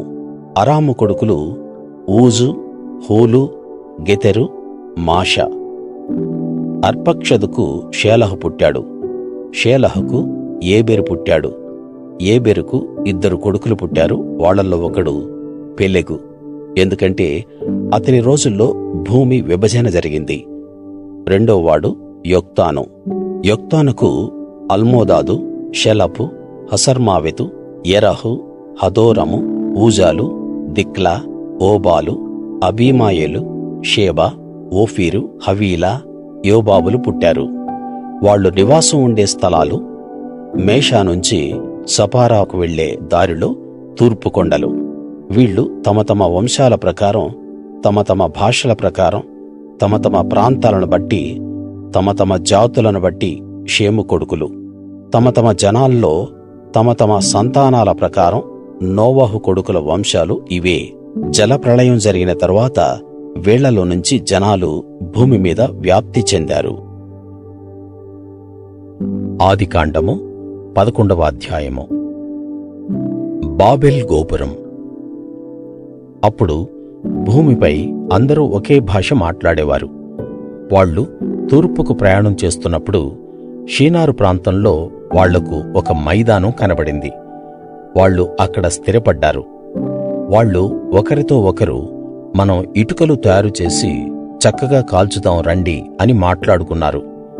రాళ్లకు బదులు ఇటుకలు, అతకటానికి తారుకీలు వాళ్లకు అందుబాటులో ఉన్నాయి. వాళ్ళు మనం భూమి అంతటా చెదిరిపోకుండా ఉండేలా ఒక పట్టణాన్ని, ఆకాశాన్ని అంటే శిఖరం ఉన్న ఒక గోపురం కట్టుకుని పేరు సంపాదించుకుందాం రండి అని మాట్లాడుకున్నారు. యెహోవా ఆదాము సంతానం కట్టిన పట్టణాన్ని, గోపురాన్ని చూడడానికి దిగి వచ్చాడు. యెహోవా, ఇదిగో ఒకే భాష ఉన్న ఈ మనుషులు పనిచేయటం ప్రారంభించారు. ఇక ముందు వాళ్ళు చేయాలనుకున్న ఏ పనైనా వాళ్లకు అసాధ్యం కాదు. కాబట్టి మనం కిందికి వెళ్ళి వాళ్ళల్లో ఒకరి మాట ఒకరికి తెలియకుండా అక్కడ వాళ్ళ భాషను తారుమారు చేద్దాం రండి అనుకున్నాడు. ఆ విధంగా యెహోవా వారు అక్కడ నుంచి భూమి అంతటా చెదిరిపోయేలా చేశాడు. ఆ పట్టణ నిర్మాణం ఆగిపోయింది. అందువల్ల దానికి బాబేలు అనే పేరు పెట్టారు. ఎందుకంటే అక్కడ యెహోవా భూమి మీద ఉన్న ప్రజలందరి భాషను తారుమారు చేశాడు. అక్కడ నుంచి యెహోవా వాళ్ళను భూమి మీద అనేక ప్రదేశాలకు చెదరగొట్టాడు. షేము సంతతి. షేము వంశావళి ఇది. షేముకు 100 సంవత్సరాల వయస్సులో జలప్రళయం తర్వాత 2 సంవత్సరాలకు అర్పక్షదు పుట్టాడు. షేముకు అర్పక్షదు పుట్టిన తరువాత ఇంకా అతనికి కొడుకులు కూతుళ్ళు పుట్టారు. అతడు 500 సంవత్సరాలు బ్రతికాడు. అర్పక్షదుకు 35 సంవత్సరాల వయస్సులో షేలహు పుట్టాడు. అర్పక్షదు షేలహు పుట్టిన తరువాత ఇంకా అతనికి కొడుకులు కూతుళ్ళు పుట్టారు. అతడు 403 సంవత్సరాలు బ్రతికాడు. షేలహుకు 30 సంవత్సరాల వయస్సులో ఏబెరు పుట్టాడు. షేలహుకు ఏబెరు పుట్టిన తరువాత ఇంకా అతనికి కొడుకులు కూతుళ్ళు పుట్టారు. అతడు 403 సంవత్సరాలు బ్రతికాడు. ఏబెరుకు 34 సంవత్సరాల వయస్సులో పెలెగు పుట్టాడు. ఏబెరుకు పెలెగు పుట్టిన తరువాత ఇంకా అతనికి కొడుకులు కూతుళ్ళు పుట్టారు. అతడు 430 సంవత్సరాలు బ్రతికాడు. పెలెగుకు 30 సంవత్సరాల వయస్సులో రయూ పుట్టాడు. పెలెగుకు రయూ పుట్టిన తరువాత ఇంకా అతనికి కొడుకులు కూతుళ్ళు పుట్టారు. అతడు 209 సంవత్సరాలు బ్రతికాడు. రయూకు 32 సంవత్సరాల వయస్సులో సెరూగు పుట్టాడు. రయూకు సెరూగు పుట్టిన తరువాత ఇంకా అతనికి కొడుకులు కూతుళ్ళు పుట్టారు. అతడు 207 సంవత్సరాలు బ్రతికాడు. సెరూగుకు 30 సంవత్సరాల వయస్సులో నాహోరు పుట్టాడు. సెరూగుకు నాహోరు పుట్టిన తరువాత ఇంకా అతనికి కొడుకులు కూతుళ్ళు పుట్టారు. అతడు 200 సంవత్సరాలు బ్రతికాడు. నాహోరుకు 29 సంవత్సరాల వయస్సులో తెరహు పుట్టాడు. నాహోరుకు తెరహు పుట్టిన తరువాత ఇంకా అతనికి కొడుకులు కూతుళ్ళు పుట్టారు. అతడు 119 సంవత్సరాలు బ్రతికాడు. తెరహు వంశం. తెరహుకు 70 సంవత్సరాల వయస్సులో అబ్రాము, నాహోరు, హారానులు పుట్టారు. తెరహు వంశావళి ఇది. తెరహుకు అబ్రాము, నాహోరు, హారానులు పుట్టారు. హారానుకు లోతు పుట్టాడు. హారాను తాను పుట్టిన ప్రదేశంలో ఊరు అనే కల్దీయుల పట్టణంలో తన తండ్రి తెరహు కంటే ముందే చనిపోయాడు. అబ్రాము, నాహోరు పెళ్ళిళ్ళు చేసుకున్నారు. అబ్రాము భార్య శారయి. నాహోరు భార్య పేరు మిల్కా. ఆమె మిల్కా ఇస్కాలకు తండ్రి అయిన హారాను కూతురు. శారయి గొడ్రాలు. ఆమెకు పిల్లలు లేరు. తెరహు తన కొడుకు అబ్రామును, తన మనుమడు హారాను కొడుకు లోతును, తన కోడలు శారయిని తీసుకుని కనానుకు బయలుదేరాడు. ఊరు అనే కల్దీయుల పట్టణంలో నుంచి వాళ్లతో పాటు బయలుదేరి హారాను వరకు వచ్చి అక్కడ నివాసం ఉన్నాడు. తెరహు 205 సంవత్సరాలు బ్రతికి హారానులో చనిపోయాడు. ఆదికాండము 12వ అధ్యాయము. అబ్రాముకు దేవుని పిలుపు. యెహోవా అబ్రాముతో ఇలా చెప్పాడు: నీ దేశం నుంచి, నీ బంధువుల దగ్గర నుంచి, నీ తండ్రి ఇంటి నుంచి బయలుదేరి నేను నీకు చూపించే ప్రదేశానికి వెళ్ళు. నిన్ను ఒక గొప్ప జాతిగా చేసి నిన్ను ఆశీర్వదించి నీ పేరును గొప్ప చేస్తాను. నువ్వు దీవెనగా ఉంటావు. నిన్ను ఆశీర్వదించే వాళ్లను నేను ఆశీర్వదిస్తాను. నిన్ను దూషించే వాళ్ళను శపిస్తాను. భూమి మీద ఉన్న వంశాలన్నిటికీ నీ ద్వారా ఆశీర్వాదం కలుగుతుంది. యెహోవా అతనికి చెప్పినట్లు అబ్రాము చేశాడు. అతనితో పాటు లోతు కూడా బయలుదేరాడు. హారాను నుంచి బయలుదేరినప్పుడు అబ్రాము వయసు 75 సంవత్సరాలు. అబ్రాము తన భార్య శారాయిని, తన సోదరుడి కొడుకు లూతును, హారానులో తాను తన వాళ్ళు సేకరించిన ఆస్తి అంతటిని, వాళ్ళ సంపాదన మొత్తాన్ని తీసుకుని కనాను అనే ప్రదేశానికి వచ్చాడు. అబ్రాము ఆ ప్రదేశంలో షెకెములో ఉన్న ఒక ప్రాంతానికి వచ్చి మోరే ప్రాంతంలో సింధూర వృక్షం దగ్గరికి చేరుకున్నాడు. అప్పటికి ఆ ప్రదేశంలో కనానీయులు నివాసం ఉన్నారు. యెహోవా అబ్రాముతో, నీ వారసులకు ఈ దేశాన్ని ఇస్తాను అని చెప్పాడు. అక్కడ అతడు యెహోవాకు హోమ బలి అర్పించాడు. అతడు అక్కడ నుంచి బయలుదేరి బేతేలుకు తూర్పు వైపున ఉన్న కొండ దగ్గరికి వచ్చాడు. పడమర వైపు ఉన్న బేతేలుకు తూర్పున ఉన్న హాయికి మధ్య గుడారం వేసి అక్కడ యెహోవాకు హోమ బలి అర్పించి యెహోవా పేరట ప్రార్థన చేశాడు. అబ్రాము ఇంకా ప్రయాణం చేస్తూ దక్షిణం వైపు వెళ్ళాడు. అబ్రాము శారయి ఐగుప్తులో. అప్పుడు ఆ ప్రదేశంలో కరువు వచ్చింది. కరువు తీవ్రంగా ఉన్న కారణంగా అబ్రాము ఐగుప్తులో నివసించడానికి వెళ్ళాడు. అతడు ఐగుప్తులో ప్రవేశించడానికి ముందు తన భార్య శారయితో, చూడు, నువ్వు చాలా అందగత్తెవని నాకు తెలుసు. ఐగుప్తీయులు నిన్ను చూసి, ఈమె అతని భార్య అని నీ మూలంగా నన్ను చంపుతారు, కాని నిన్ను బ్రతకనిస్తారు. నీ వల్ల నాకు మేలు కలిగేలా, నీ కారణంగా నేను చావుకుండేలా నువ్వు నా సోదరివి అని దయచేసి చెప్పు అన్నాడు. అబ్రాము ఐగుప్తులో ప్రవేశించినప్పుడు ఐగుప్తీయులు శారయి చాలా అందంగా ఉండటం గమనించారు. ఫరో అధిపతులు ఆమెను చూసి ఫరో దగ్గర ఆమె అందాన్ని పొగిడారు. ఆమెను ఫరో ఇంటికి తీసుకెళ్లారు. ఆమె మూలంగా అతడు అబ్రామును చాలా బాగా చూసుకున్నాడు. అతనికి గొర్రెలు, ఎడ్లు, మగ గాడిదలు, సేవకులు, పనికత్తెలు, ఆడగాడిదలు, ఒంటెలు ఇచ్చాడు. అప్పుడు యెహోవా అబ్రాము భార్య శారయిని బట్టి ఫరోను అతని ఇంటి వాళ్లను తీవ్రమైన రోగాలతో బాధపరిచాడు. అప్పుడు ఫరో అబ్రామును పిలిపించి, నువ్వు నాకు చేసిందేమిటి? ఈమె నీ భార్య అని నాకెందుకు చెప్పలేదు? ఈమె నా సోదరి అని ఎందుకు చెప్పావు? ఒకవేళ నేను ఆమెను నా భార్యగా చేసుకుని ఉంటే ఏమి జరిగేది? ఇదిగో నీ భార్య, ఈమెను తీసుకువెళ్ళు అని చెప్పాడు. తరువాత ఫరో అతని గూర్చి ప్రజలకు ఆజ్ఞాపించాడు. వాళ్ళు అబ్రామును అతని భార్యతో అతని ఆస్తిపాస్తులన్నిటితో సహా పంపివేశారు. ఆదికాండము 13వ అధ్యాయము. అబ్రాము లోతు ఒకరి నుండి ఒకరు వేరైపోవడం. అబ్రాము తనకు కలిగిన వాటినన్నిటినీ, తన భార్యను, తనతో ఉన్న లోతును వెంటబెట్టుకుని ఐగుప్తు నుంచి నెగెబుకు వెళ్ళాడు. అబ్రాము చాలా ధనవంతుడు. అతనికి వెండి, బంగారము, పశువులు ఉన్నాయి. అతడు ప్రయాణం చేసి దక్షిణం నుంచి బేతేలు వరకు, అంటే బేతేలుకు హాయికి మధ్య మొదట తన గుడారం ఉన్న స్థలానికి వెళ్ళాడు. అతడు మొదట బలిపీఠం కట్టిన చోటుకు వచ్చాడు. అక్కడ అబ్రాము యెహోవా పేరట ప్రార్థన చేశాడు.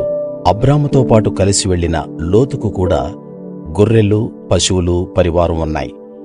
వాళ్ళు కలిసి నివాసం చేయడానికి ఆ ప్రదేశం చాలలేదు.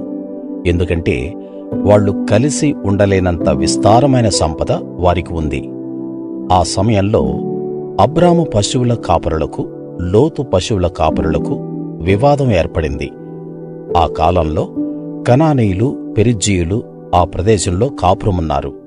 కాబట్టి అబ్రాము, మనం బంధువులం, కాబట్టి నాకు నీకు, నా పశువుల కాపరులకు నీ పశువుల కాపరులకు ఘర్షణ ఉండకూడదు.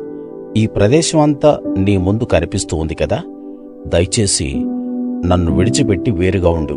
నువ్వు ఎడమ వైపుకు వెళ్తే నేను కుడివైపుకు, నువ్వు కుడివైపుకు వెళ్తే నేను ఎడమ వైపుకు వెళ్తాను అని లోతుకు చెప్పాడు.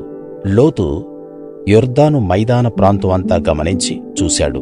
యెహోవా సొదొమ, గొమొర్రా అనే పట్టణాలు నాశనం చేయక ముందు సోయరుకు వచ్చే వరకు ఆ ప్రాంతం అంతా యెహోవా తోటవలే ఐగుప్తు దేశంలో నీళ్లు పారే ప్రాంతంలాగా ఉంది. కాబట్టి లోతు యొర్దాను ప్రాంతాన్ని తన కోసం ఎంపిక చేసుకుని తూర్పు వైపు ప్రయాణం చేశాడు. ఆ విధంగా వాళ్ళు ఒకరి నుంచి ఒకరు వేరైపోయారు. అబ్రాము కనానులో నివాసం ఉన్నాడు. లోతు ఆ మైదానంలో ఉన్న పట్టణాల్లో కాపురముండి సొదొమ దగ్గర తన గుడారం వేసుకున్నాడు. సొదొమ మనుష్యులు యెహోవా దృష్టిలో ఘోర పాపులుగా ఉన్నారు. అబ్రాము హెబ్రోనుకు పోవటం. లోతు అబ్రామును విడిచి వెళ్ళిన తర్వాత యెహోవా, నువ్వు ఉన్న చోట నుంచి 4 దిక్కులకు చూడు. నువ్వు చూస్తున్న ఈ ప్రదేశం అంతా నీకు నీ వారసులకు శాశ్వతంగా ఇస్తాను. నీ వారసులను భూమి మీద ఉండే ఇసుక రేణువుల్లాగా విస్తరింపచేస్తాను. ఇది ఎలాగంటే, ఎవడైనా భూమి మీద ఉండే ఇసుక రేణువులను లెక్కించగలిగితే నీ వారసులను కూడా లెక్క పెట్టవచ్చు. నువ్వు లేచి ఈ ప్రదేశంలో ఆ చివరి నుండి ఈ చివరి వరకు సంచరించు, అదంతా నీకు ఇస్తాను అని అబ్రాముతో చెప్పాడు. అప్పుడు అబ్రాము తన గుడారం తీసి హెబ్రోనులో ఉన్న మమ్రే దగ్గర ఉన్న సింధూర వృక్షాల దగ్గర వేసుకుని అక్కడ నివసించాడు. అక్కడ యెహోవాకు బలిపీఠం కట్టాడు. ఆదికాండము 14వ అధ్యాయము. అబ్రాము లోతును రక్షించటం. షీనారు రాజు అమ్రాపేలు, ఎల్లాసరు రాజు ఆర్యోకు, ఏలాము రాజు కదొర్లాయోమెరు, గోయీయుల రాజు తిదాలు అనేవారు పాలిస్తున్న రోజుల్లో ఆ రాజులు సొదొమ రాజు బెరాతో, గొమొర్రా రాజు బిర్షాతో, అద్మా రాజు షినాబుతో, సెబోయీయుల రాజు షెమెబెరుతో, బెల, దీన్ని సోయరు అని కూడా పిలుస్తారు, బెల రాజుతో యుద్ధం చేశారు. వీళ్ళందరూ కలిసి సిద్దీము అనగా ఉప్పు సముద్రం లోయలో ఏకంగా సమకూడారు. ఈ రాజులు 12 సంవత్సరాలు కదొర్లాయోమెరుకు లొంగి ఉన్నారు. 13వ సంవత్సరంలో తిరుగుబాటు చేశారు. 14వ సంవత్సరంలో కదొర్లాయోమెరు అతనితో పాటు ఉన్న రాజులు వచ్చి అష్టారోతు కర్నాయింలో రెఫాయీయులపై, హాములో జూజీయులపై, షావే కిర్యతాయిము మైదానంలో ఏమీయులపై, శేయీరు పర్వత ప్రదేశంలో అరణ్యం వైపుగా ఉన్న ఏల్ పారాను వరకు ఉన్న హోరీయులపై దాడి చేశారు. తర్వాత మళ్ళీ ఏన్మిష్పతుకు, దీన్ని కాదేషు అని కూడా పిలుస్తారు, ఏన్మిష్పతుకు వచ్చి అమాలేకీయుల దేశమంతటిని, హససోను తామారులో కాపురమున్న అమోరీయులను కూడా ఓడించారు.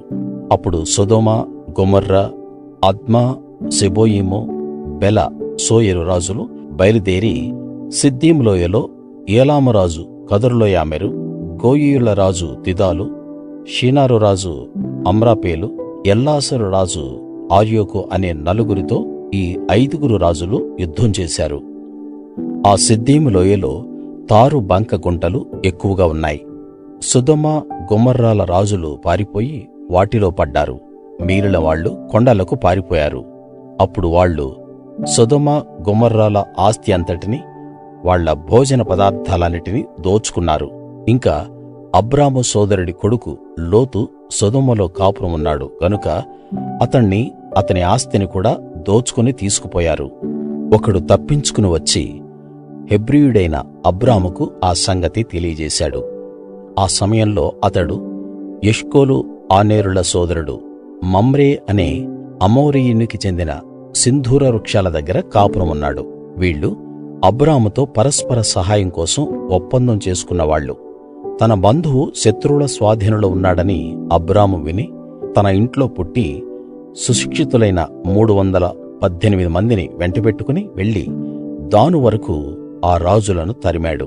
రాత్రి సమయంలో అతడు తన సేవకులను గుంపులుగా చేశాక వాళ్ళంతా ఆ రాజులపై దాడి చేసి దమస్కుకు ఎడమవైపు ఉన్న హోబా వరకు తరిమాడు. అతడు ఆస్తి మొత్తాన్ని, అతని బంధువు లోతును, అతని ఆస్తిని, స్త్రీలను, ప్రజలను వెనక్కి తీసుకువచ్చాడు. మెల్కీసెదెకు అబ్రామును దీవించటం. అతడు కదొర్లాయోమెరును, అతనితో ఉన్న రాజులను ఓడించి తిరిగి వస్తున్నప్పుడు సొదొమ రాజు అతన్ని ఎదుర్కోడానికి రాజు లోయ అనే షావే లోయ వరకు బయలుదేరి వచ్చాడు. అంతేగాక షాలేం రాజు మెల్కీసెదెకు రొట్టె ద్రాక్షారసం తీసుకువచ్చాడు. అతడు సర్వోన్నతుడైన దేవునికి యాజకుడు. అతడు అబ్రామును ఆశీర్వదించి, ఆకాశానికి భూమికి సృష్టికర్త సర్వోన్నతుడు అయిన దేవుని వలన అబ్రాముకు ఆశీర్వాదం కలుగుగాక, నీ శత్రువులను నీ చేతికి అప్పగించిన సర్వోన్నతుడైన దేవునికి స్తుతి కలుగుగాక అని చెప్పాడు. అప్పుడు అబ్రాము అతనికి తనకున్న దానిలో 10వ వంతు ఇచ్చాడు. సొదొమ రాజు, మనుషులను నాకిచ్చి ఆస్తిని నువ్వే తీసుకో అని అబ్రాముతో అన్నాడు. అబ్రాము, నేనే అబ్రామును ధనవంతుణ్ణి చేశాను అని నువ్వు చెప్పకుండా ఉండేలా ఒక్క నూలు పోగైనా చెప్పుల పట్టి అయినా నీ వాటిలో నుండి తీసుకోను అని ఆకాశానికి భూమికి సృష్టికర్త సర్వోన్నతుడైన దేవుడైన యెహోవా దగ్గర నా చెయ్యి ఎత్తి ఒట్టు పెట్టుకున్నాను. ఈ యువకులు తిన్నది కాక నాతో పాటు వచ్చిన ఆనేరు, ఎష్కోలు, మమ్రే అనే వాళ్లకు ఏ వాటా రావాలో ఆ వాటాలు మాత్రం వాళ్ళను తీసుకోనివ్వు అని సొదొమ రాజుతో చెప్పాడు. ఆదికాండము 15వ అధ్యాయము. దేవుడు అబ్రాముతో నిబంధన చేయడం. ఈ సంగతులు జరిగిన తరువాత యెహోవా దూత అబ్రాముకు దర్శనమిచ్చాడు. అబ్రామూ, భయపడకు, నేనే నీకు డాలును, గొప్ప బహుమానాన్ని అన్నాడు. అబ్రాము, ప్రభూ యెహోవా, నాకేమిస్తావు? నేను సంతానం లేనివాడిగా ఉండిపోతున్నాను గదా. దమస్కు వాడైన ఎలీయెజరే నా ఆస్తికి వారసుడవుతాడు గదా. నువ్వు నాకు సంతానం ఇవ్వలేదు గనుక చూడు, నా సేవకుల్లో ఒకడు నాకు వారసుడవుతాడు అన్నాడు.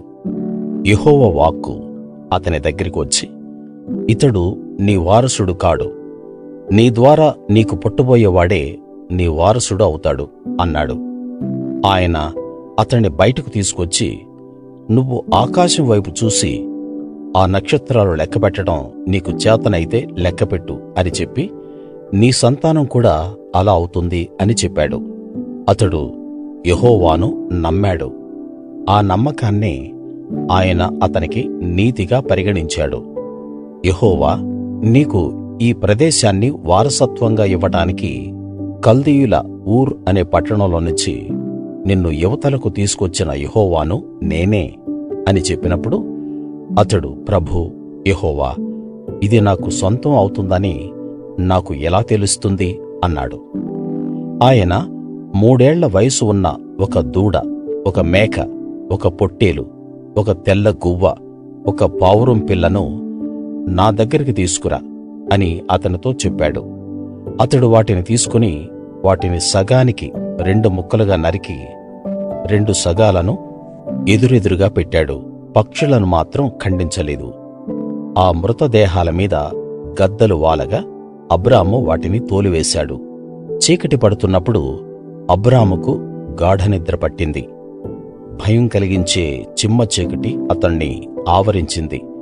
ఆయన, దీన్ని కచ్చితంగా తెలుసుకో, నీ వారసులు తమది కాని దేశంలో పరదేశులుగా నివాసం ఉంటారు. ఆ దేశవాసులకు బానిసలుగా 400 సంవత్సరాలు అణచివేతకు గురి అవుతారు. వీళ్ళు దాసులుగా ఉన్న ఆ దేశానికి నేనే తీర్పు తీరుస్తాను. ఆ తరువాత వాళ్ళు అపారమైన సంపదతో బయటకు వస్తారు. కాని నువ్వు నీ తండ్రుల దగ్గరికి ప్రశాంతంగా చేరుకుంటావు. పండు ముసలితనంలో నువ్వు మరణించగా నిన్ను పాతిపెడతారు. అమోరీయుల అక్రమం ఇంకా హద్దుమీరలేదు గనుక నీ 4వ తరం మనుషులు ఇక్కడికి తిరిగి వస్తారని కచ్చితంగా తెలుసుకో అని అబ్రాముతో చెప్పాడు. సూర్యుడు అస్తమించి చీకటి పడినప్పుడు పొగలేస్తున్న కొలిమి, మండుతున్న కాగడ దిగివచ్చి పేర్చిన మాంస ఖండాల మధ్యగా దాటుకుంటూ వెళ్ళాయి. ఆ రోజున యెహోవా ఐగుప్తు నది నుంచి పేరుగాంచిన యూఫ్రటీసు నది వరకు ఉన్న ఈ ప్రదేశాన్ని నీ వారసులకు ఇస్తాను. కేనీయులను, కనిజ్జీయులను, కద్మోనీయులను, హిత్తీయులను, పెరిజ్జీయులను, రెఫాయీయులను, అమోరీయులను, కనానీయులను, గిర్గాషీయులను యెబూసీయులను నీ వారసులకు దాసులుగా చేస్తాను అని అబ్రాముతో నిబంధన చేశాడు. ఆదికాండము 16వ అధ్యాయము. హాగరు ఇష్మాయేలు. అబ్రాముకు భార్య శారయి వల్ల పిల్లలు పుట్టలేదు. ఆమె దగ్గర ఈజిప్టు దేశానికి చెందిన ఒక దాసి ఉంది. ఆమె పేరు హాగరు. శారయి అబ్రాముతో, ఇదిగో, యెహోవా నాకు పిల్లలు లేకుండా చేశాడు. నువ్వు నా దాసి దగ్గరికి వెళ్ళు. ఒకవేళ ఆమె ద్వారా నాకు పిల్లలు పుట్టవచ్చేమో అంది. అబ్రాము శారయి మాట విన్నాడు. అబ్రాము అప్పటికి కనాను దేశంలో 10 ఏళ్ల నుండి నివాసముంటున్నాడు. అబ్రాము భార్య శారయి ఈజిప్టుకు చెందిన తన దాసి హాగరును తన భర్తకు భార్యగా ఉండటానికి ఇచ్చింది. అతడు హాగరుతో సంబంధం పెట్టుకున్నాడు. దాంతో ఆమె గర్భం ధరించింది. తాను గర్భం ధరించానని తెలుసుకున్న హాగరు తన యజమానురాలిని చులకనగా చూడటం ప్రారంభించింది. అప్పుడు శారయి అబ్రాముతో, నా ఉసురు నీకు తగులుతుంది. ఇదంతా నీ వల్లే జరిగింది. నా దాసిని నేనే నీ చేతుల్లో పెట్టాను. ఆమె గర్భవతి అయింది. అది తెలిసిన దగ్గర నుండి అది కన్ను మిన్ను గానక నన్ను చులకనగా చూడటం మొదలుపెట్టింది. నీకు నాకు మధ్యన యెహోవా న్యాయం తీరుస్తాడు అంది. అందుకు అబ్రాము, ఇలా చూడు, నీ దాసి నీ చెప్పు చేతల్లోనే ఉంది కదా, ఆమె విషయంలో నీ ఇష్టం వచ్చినట్టు చేసుకో అన్నాడు. శారయి తన దాసిని రాచి రంపాన పెట్టింది. దాంతో ఆమె శారయి దగ్గర నుండి పారిపోయింది. షూరుకు వెళ్ళే దారిలో అడవిలో నీటి ఊట దగ్గర యెహోవా దూత ఆమెను చూశాడు. ఆమెతో, శారయి దాసివైన హాగరు, ఎక్కడ నుండి వస్తున్నావు? ఎక్కడికి వెళ్తున్నావు అని అడిగాడు. అందుకామె, నా యజమానురాలైన శారయి దగ్గర నుండి పారిపోతున్నాను అంది. అప్పుడు యెహోవా దూత, నువ్వు మళ్ళీ నీ యజమానురాలి దగ్గరికి తిరిగి వెళ్ళు. ఆమెకు పూర్తిగా అణిగి మణిగి ఉండు అన్నాడు. యెహోవా దూత ఇంకా ఇలా చెప్పాడు, నీ సంతానానికి తప్పకుండా ఆధిక్యత కలిగిస్తాను. అది లెక్క పెట్టడానికి వీలులేనంతగా అయ్యేలా చేస్తాను అని ఆమెకు చెప్పాడు. తరువాత యెహోవా దూత, ఇలా చూడు, యెహోవా నీ మొర విన్నాడు. ఇప్పుడు నువ్వు గర్భవతిగా ఉన్నావు. నీకు కొడుకు పుడతాడు. అతనికి ఇష్మాయేలు అనే పేరు పెడతావు. అతడు అడవి గాడిదల స్వేచ్ఛాజీవిగా ఉంటాడు. అందరూ అతడు ప్రతి ఒక్కరికి విరోధంగా ఉంటారు. అతడు తూర్పు దిక్కున తన సోదరులకు వేరుగా నివసిస్తాడు అని ఆమెకు చెప్పాడు.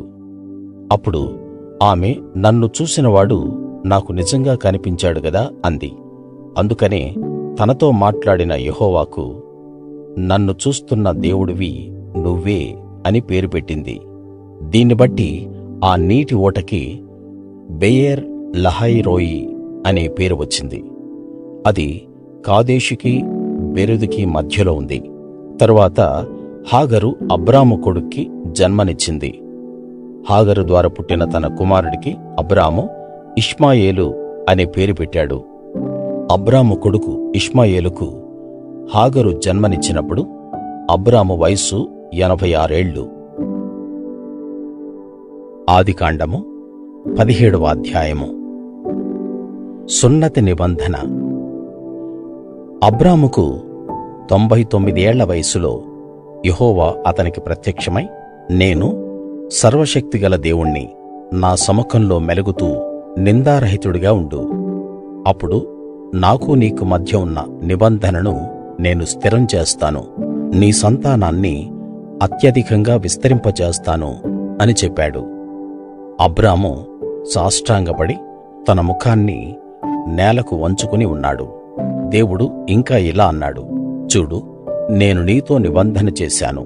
నువ్వు అనేక జాతులకు మూలపురుషుడివి అవుతావు. ఇక పైన నీ పేరు అబ్రాము కాదు, నిన్ను అనేక జాతులకు తండ్రిగా నియమిస్తున్నాను కనుక ఇక నుండి నీ పేరు అబ్రాహాము అవుతుంది. నిన్ను అత్యధికంగా ఫలింపజేస్తాను. నీ సంతానం అనేక జాతులు అయ్యేలా చేస్తాను. నీ సంతానంలో రాజులు జన్మిస్తారు. నేను నీకు నీ తర్వాత నీ సంతానానికి దేవుడిగా ఉండే విధంగా నాకు నీకు మధ్యన, నీ తర్వాత నాకు నీ సంతానానికి మధ్యన నా నిబంధనను స్థిరం చేస్తాను. అది శాశ్వతమైన నిబంధనగా ఉంటుంది. నీకు నీ తరువాత నీ సంతానానికి ప్రస్తుతం నువ్వు పరదేశిగా ఉన్న భూమిని, అంటే కనాను దేశాన్నంతా ఇస్తాను. దాన్ని శాశ్వత సంపదగా ఇచ్చి వారికి దేవుడిగా ఉంటాను. దేవుడు మళ్ళీ అబ్రాహాముతో ఇలా చెప్పాడు, నీ వరకు నువ్వు నా నిబంధన పాటించాలి. నువ్వు మాత్రమే గాక నీ తరువాత నీ సంతానం తమ తరతరాల్లో నా నిబంధన పాటించాలి. నాకు నీకు మధ్యన, నీ తర్వాత నీ సంతానానికి మధ్య ఉన్న నిబంధన ఇదే. మీలో ప్రతివాడు సున్నతి పాటించాలి. అంటే మీరు మీ మర్మాంగం పై చర్మపు కొన కత్తిరించాలి. అది నాకు నీకు మధ్య ఉన్న నిబంధనకు సూచనగా ఉంటుంది. నీ ప్రజల తరాలన్నిటిలో ప్రతి మగవాడికి 8వ రోజున సున్నతి జరగాలి. ఇది నీ ఇంట్లో పుట్టిన వాడికి, నీ సంతానం కాకుండా మీరు వెల ఇచ్చి ఏ విదేశీయుడి దగ్గరనైనా కొనుక్కున్న వాడికి వర్తిస్తుంది. నీ ఇంట్లో పుట్టిన వారికి, మీరు వెలపెట్టి కొనుక్కున్న వారికి తప్పకుండా సున్నతి జరగాలి. ఆ విధంగా నా నిబంధన మీ శరీరంలో శాశ్వత నిబంధనగా ఉంటుంది. సున్నతి పొందని మగవాడు, అంటే ఎవరి మర్మాంగంపై చర్మం సున్నతి కాలేదో అలాంటి వాడిని అతని జాతిలో నుండి బహిష్కరించాలి. అతడు నా నిబంధనను భంగం చేశాడు. దేవుడు అబ్రాహాముతో ఇంకా ఇలా అన్నాడు, నీ భార్య అయిన శారయిని ఇక నుండి శారయి అని పిలవొద్దు. ఇక నుండి ఆమె పేరు శారా. నేను ఆమెను ఆశీర్వదించి ఆమె ద్వారా నీకు కొడుకుని ఇస్తాను. ఆమె అనేక జాతులకు తల్లి అవుతుంది. ఆమె నుండి అనేక జాతుల రాజులు వస్తారు. అప్పుడు అబ్రాహాము తన ముఖాన్ని నేలకు ఉంచి తన హృదయంలో నవ్వుకుని, ఒక మనిషికి 100 ఏళ్ల వయస్సులో పిల్లలు పుడతారా? 90 ఏళ్ల శారా పిల్లవాణ్ణి కంటుందా అని మనస్సులో అనుకున్నాడు. అబ్రాహాము, నీవు ఇష్మాయేలును చల్లగా చూస్తే నాకదే 10,000 అని దేవునితో అన్నాడు. అప్పుడు దేవుడు ఇలా అన్నాడు, అలా కాదు, నీ భార్య అయిన శారా కచ్చితంగా నీకు కొడుకును కంటుంది. అతనికి నువ్వు ఇస్సాకు అనే పేరు పెడతావు. అతనితో నా నిబంధనను స్థిరం చేస్తాను. అతని తరువాత అతని వారసులందరికీ అది శాశ్వతమైన నిబంధనగా ఉంటుంది. ఇష్మాయేలును గూర్చి నువ్వు చేసిన ప్రార్థన నేను విన్నాను. చూడు, నేను అతణ్ణి ఆశీర్వదిస్తాను. అతని సంతానాన్ని అత్యధికం చేస్తాను. అతడు అత్యధికంగా విస్తరించేలా చేస్తాను. అతడు 12 జాతుల రాజులకు మూలపురుషుడిగా అవుతాడు. అతణ్ణి ఒక గొప్ప జాతిగా చేస్తాను. కాని వచ్చే సంవత్సరం ఈ సమయానికి శారా ద్వారా నీకు పుట్టబోయే ఇస్సాకుతో నా నిబంధనను స్థిరపరుస్తాను. అబ్రాముతో మాట్లాడటం ముగిసిన తర్వాత దేవుడు అతని దగ్గర నుండి పైకి వెళ్ళిపోయాడు. అప్పుడు అబ్రాహాము అదే రోజు తన కుమారుడు ఇష్మాయేలును, తన ఇంట్లో పుట్టిన వారినందరినీ, అలాగే తాను వెల ఇచ్చి కొన్న వారినందరినీ, తన ఇంట్లోని ప్రతి మగవాణ్ణి తీసుకుని వారందరికీ వారి మర్మాంగం పై చర్మాన్ని సున్నతి చేశాడు. అబ్రాహాము మర్మాంగం పై చర్మానికి సున్నతి జరిగినప్పుడు అతని వయసు 99 ఏళ్ళు. అతని కుమారుడు ఇష్మాయేలుకు సున్నతి జరిగినప్పుడు అతనికి 13 ఏళ్ళు. అబ్రాహాము అతని కుమారుడు ఇష్మాయేలు ఒక్కరోజే సున్నతి పొందారు. అతని ఇంట్లో పుట్టినవారు, విదేశీయుల దగ్గర వెల ఇచ్చి కొన్నవారు, ఇంకా అతని ఇంట్లో మగవాళ్ళంతా సున్నతి పొందారు. ఆదికాండము 18వ అధ్యాయము. అబ్రాహాము శారాలకు వాగ్దానం. మమ్రే అనే ప్రాంతంలో సింధూర చెట్ల దగ్గర ఒక మధ్యాహ్నం వేళ అబ్రాహాము తన గుడారం వాకిట్లో కూర్చుని ఉన్నాడు. అప్పుడు యెహోవా అతనికి ప్రత్యక్షమయ్యాడు. అతడు తలెత్తి చూసినప్పుడు 3 మనుషులు అతని ముందు నిలబడి ఉన్నారు. అతడు వారిని చూసి తన గుడారం వదిలి వారిని కలుసుకోవడానికి పరిగెత్తుకుంటూ వెళ్ళాడు. వారి ఎదుట నేల వరకు వంగి ఇలా అన్నాడు, ప్రభూ, నీ దాసుడనైన నాపై దయ చూపి నన్ను దాటి వెళ్ళకండి, నాతో రండి, నేను నీళ్లు తెప్పిస్తాను, వాటితో మీ కాళ్ళు కడుక్కోండి, చెట్టు క్రింద విశ్రాంతి తీసుకోండి. మీ దాసుడినైన నా దగ్గరికి వచ్చారు కదా, కొంచెం ఆహారం తీసుకువస్తాను, దాన్ని తిని సేద తీర్చుకోండి, ఆ తర్వాత మీ దారిన మీరు వెళ్ళవచ్చు. అందుకు వారు, నువ్వు చెప్పినట్టే చెయ్యి అన్నారు. అప్పుడు అబ్రాహాము వెంటనే గుడారంలో ఉన్న శారా దగ్గరికి వెళ్ళి, నువ్వు త్వరగా 21 కిలోల మెత్తటి పిండి తెచ్చి కలిపి రొట్టెలు చెయ్యి అన్నాడు. తర్వాత అబ్రాహాము పశువుల మంద దగ్గరికి పరిగెత్తి ఒక మంచి లేగదూడను పట్టుకొచ్చి ఒక పనివాడికి ఇచ్చాడు. వాడు త్వరగా దాన్ని వధించి వండి సిద్ధం చేశాడు. తరువాత అతడు పెరుగు, పాలు, వాటితో పాటు తాను వండించి సిద్ధం చేయించిన దూడ మాంసాన్ని తెచ్చి వాళ్ళ ముందు పెట్టాడు. వాళ్ళు భోజనం చేస్తుంటే అక్కడే ఆ చెట్టు కిందే నిలబడ్డాడు. వారు అతన్ని, నీ భార్య ఎక్కడా అని అడిగారు. అతడు, అదిగో గుడారంలో ఉంది అన్నాడు. అప్పుడు ఆయన, తిరిగి వసంతకాలంలో నేను మళ్ళీ నీ దగ్గరికి తప్పకుండా వస్తాను. విను, అప్పటికి నీ భార్య శారాకు ఒక కొడుకు ఉంటాడు అన్నాడు. శారా ఆయన వెనక ఉన్న గుడారం ద్వారం దగ్గర ఉండి ఈ మాటలు వింటూ ఉంది. అప్పటికి అబ్రాహాము శారాలు వయసు ఉడిగిపోయి ముసలివాళ్ళయ్యారు. శారాకు పిల్లలను కనే వయసు దాటిపోయింది. శారా, నా బలమంతా పోయింది, ఈ సుఖం నాకెలా కలుగుతుంది? నా యజమాని అయిన నా భర్త కూడా ముసలివాడయ్యాడు కదా అనుకుని తనలో తాను నవ్వుకుంది. అప్పుడు యెహోవా అబ్రాముతో, శారా ముసలిదాన్ని అయిన నేను నిజంగా బిడ్డను కనగలనా అనుకుని ఎందుకు నవ్వింది? యెహోవాకు సాధ్యం కానిది ఏమైనా ఉందా? నేను నిర్ణయించిన కాలంలో మళ్ళీ నీ దగ్గరికి వస్తాను. వచ్చే సంవత్సరం ఇదే సమయానికి శారాకు ఒక కొడుకు ఉంటాడు అన్నాడు. అప్పుడు శారా భయపడి, నేను నవ్వలేదండి అంది. దానికి ఆయన, అలా అనకు, నువ్వు నవ్వావు అని జవాబిచ్చాడు. అప్పుడు ఆ మనుషులు అక్కడి నుండి వెళ్ళడానికి లేచారు. లేచి సొదొమ పట్టణం వైపు చూశారు. వారిని సాగనంపటానికి అబ్రాహాము వారితో కలిసి వెళ్ళాడు. కాని యెహోవా ఇలా అనుకున్నాడు, అబ్రాహాము కచ్చితంగా ఒక బలమైన గొప్ప జాతి అవుతాడు. అతని మూలంగా భూమిపై అన్ని జాతులు ఆశీర్వాదం పొందుతాయి. నేను చేయబోతున్న పనులను అబ్రాహాముకు తెలియకుండా ఎలా దాచగలను? అతని తరువాత అతని వారసులు నీతి న్యాయాలను జరిగించేలా వారికి యెహోవా మార్గాన్ని బోధించడానికి, తద్వారా అబ్రాహాముకు ఆయన చెప్పిన విషయాలన్నీ జరిగించడానికి నేను అబ్రాహామును ఎన్నుకున్నాను. అప్పుడు యెహోవా ఇలా అన్నాడు, సొదొమ గొమొర్రాలను గూర్చిన విన్నపాలు కుప్పలు తెప్పలుగా ఉన్నాయి. అలాగే వాటి పాపం కూడా చాలా ఘోరం గనుక నేను దిగి వెళ్ళి నాకు చేరిన ఆ విన్నపం ప్రకారం వాళ్ళు అంత దుర్మార్గులా కాదా అన్నది చూస్తాను. లేకపోతే నాకు తెలుస్తుంది. అబ్రాహాము సొదొమ కోసం విన్నపం చెయ్యడం. ఆ మనుషులు అక్కడ నుండి వెళ్ళడానికి తిరిగి సొదొమ వైపుగా వెళ్ళారు. కాని అబ్రాహాము ఇంకా యెహోవా సముఖంలోనే నిలబడి ఉన్నాడు. అప్పుడు అబ్రాహాము వారిని సమీపించి ఇలా అడిగాడు, దుర్మార్గులతో పాటు నీతిమంతులను కూడా నాశనం చేస్తావా? ఆ పట్టణంలో ఒకవేళ 50 మంది నీతిమంతులు ఉంటే ఆ 50 మంది నీతిమంతుల కోసం పట్టణాన్ని నాశనం చేయకుండా రక్షించలేవా?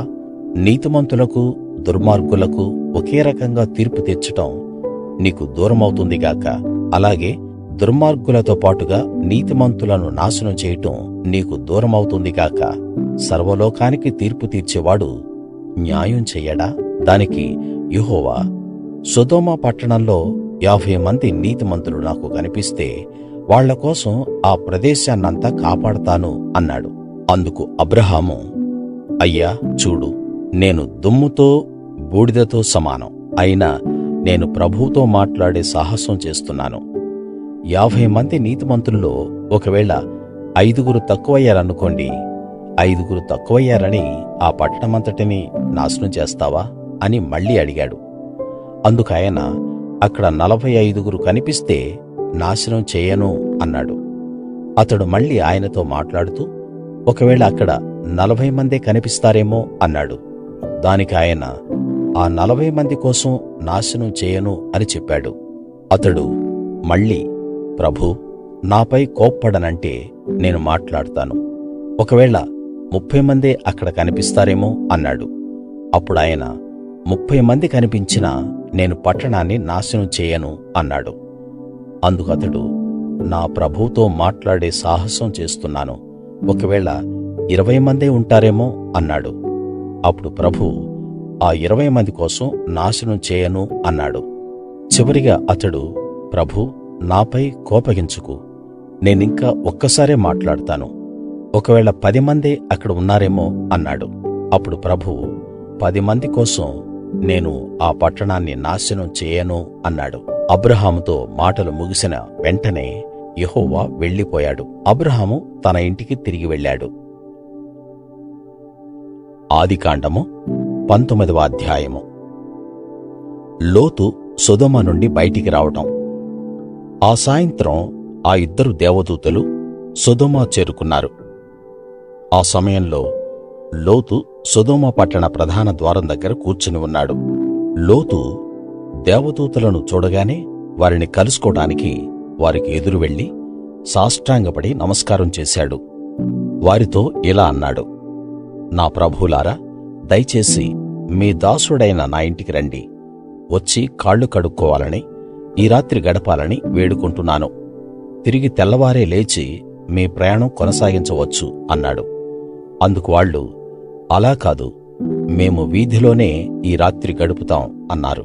కాని అతడు వాళ్లను చాలా బలవంత పెట్టాడు.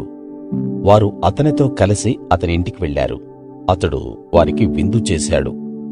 అతడు వారి కోసం పొంగని రొట్టెలు కాల్చి ఇచ్చాడు. వారు భోజనం చేశారు. అయితే వాళ్ళు నిద్రపోయే ముందే ఆ పట్టణ మనుషులు, అంటే సొదొమలోని యువకులు, వృద్ధులు, పట్టణం నలుమూలల నుండి వచ్చిన మనుషులు ఆ ఇంటిని చుట్టుముట్టారు. వాళ్ళు లోతును పిలిచారు. ఈ రాత్రి నీ దగ్గరికి వచ్చిన మనుషులు ఏరి? మేము వారితో లైంగిక సంబంధం పెట్టుకోవాలి, వాళ్లను బయటకు తీసుకురా అన్నారు. దాంతో లోతు బయటి ద్వారం దగ్గర ఉన్న వాళ్ళ దగ్గరికి వెళ్ళాడు. తన వెనకే తలుపు మూసివేశాడు. సోదరులారా, ఇంత దుర్మార్గమైన పని చేయవద్దు. చూడండి, పురుష సంబంధం లేని 2 కూతుళ్ళు నాకు ఉన్నారు. మీరు ఒప్పుకుంటే వారిని మీ దగ్గరికి తీసుకుని వస్తాను. వారిని మీ ఇష్టం వచ్చినట్టు చేసుకోండి. కాని ఈ వ్యక్తులను మాత్రం ఏమీ చేయవద్దు. వాళ్ళు నా ఇంటికి వచ్చిన అతిథులు అన్నాడు. కాని వాళ్ళు, నువ్వు అవతలికి పో అన్నారు. ఇంకా వాళ్ళు, వీడు మన మధ్యలో పరదేశిగా నివసించాడు, ఇప్పుడు మనకు తీర్పరి అయ్యాడు చూడండి, ఇప్పుడు వాళ్లపైన కంటే నీపై ఎక్కువ దౌర్జన్యం చేస్తాం అన్నారు. అలా అని వాళ్ళంతా లోతుపై దొమ్మిగా పడి తలుపు పగలగొట్టడానికి పూనుకొన్నారు. అయితే ఆ దూతలు తమ చేతులు చాపి లోతును ఇంటి లోపలికి లాగేశారు. ఆ వెనకే తలుపు మూసేశారు. అప్పుడు లోతు అతిథులు పిల్లల నుండి పెద్దల వరకు ఆ తలుపు దగ్గర ఉన్న వాళ్ళందరికీ గుడ్డితనం కలుగజేశారు. దాంతో వాళ్ళు తలుపు ఎక్కడ ఉందో వెదికి వెదికి విసిగిపోయారు. అప్పుడు ఆ దూతలు లోతుతో, ఇక్కడ నీ వారు ఇంకా ఎవరన్నా ఉన్నారా? నీ అల్లుళ్ళు, కొడుకులు, కూతుళ్ళు, ఈ ఊరిలో నీకు కలిగిన వారందరినీ బయటకు తీసుకురా. మేము ఈ ప్రాంతాన్నంతా ధ్వంసం చేయడానికి వచ్చాం. ఈ ప్రజలకు వ్యతిరేకంగా గొప్ప మొర యెహోవా సముఖానికి చేరింది. అందుకని వాళ్లను నాశనం చేయడానికి యెహోవా మమ్మల్ని పంపించాడు అన్నారు. అప్పుడు లోతు బయటకు వెళ్లి తన కూతుళ్లను, పెళ్లి చేసుకోబోతున్న తన అల్లుళ్లతో మాట్లాడాడు. త్వరగా రండి, ఇక్కడ నుండి బయటపడాలి. యెహోవా ఈ పట్టణాన్ని నాశనం చేయబోతున్నాడు అని చెప్పాడు. అయితే అతడు తన అల్లుళ్ల దృష్టికి హాస్యమాడుతున్నవాడిలా కనిపించాడు. ఉదయం అయినప్పుడు ఆ దూతలు లోతును త్వరపెట్టారు. రా రా, బయల్దేరు. ఈ ఊరికి కలుగబోయే శిక్షలో తుడిచిపెట్టుకుపోకుండా నీ భార్యను, ఇక్కడే ఉన్న నీ 2 కూతుళ్లను తీసుకుని బయల్దేరు అన్నారు. అయితే అతడు ఆలస్యం చేశాడు.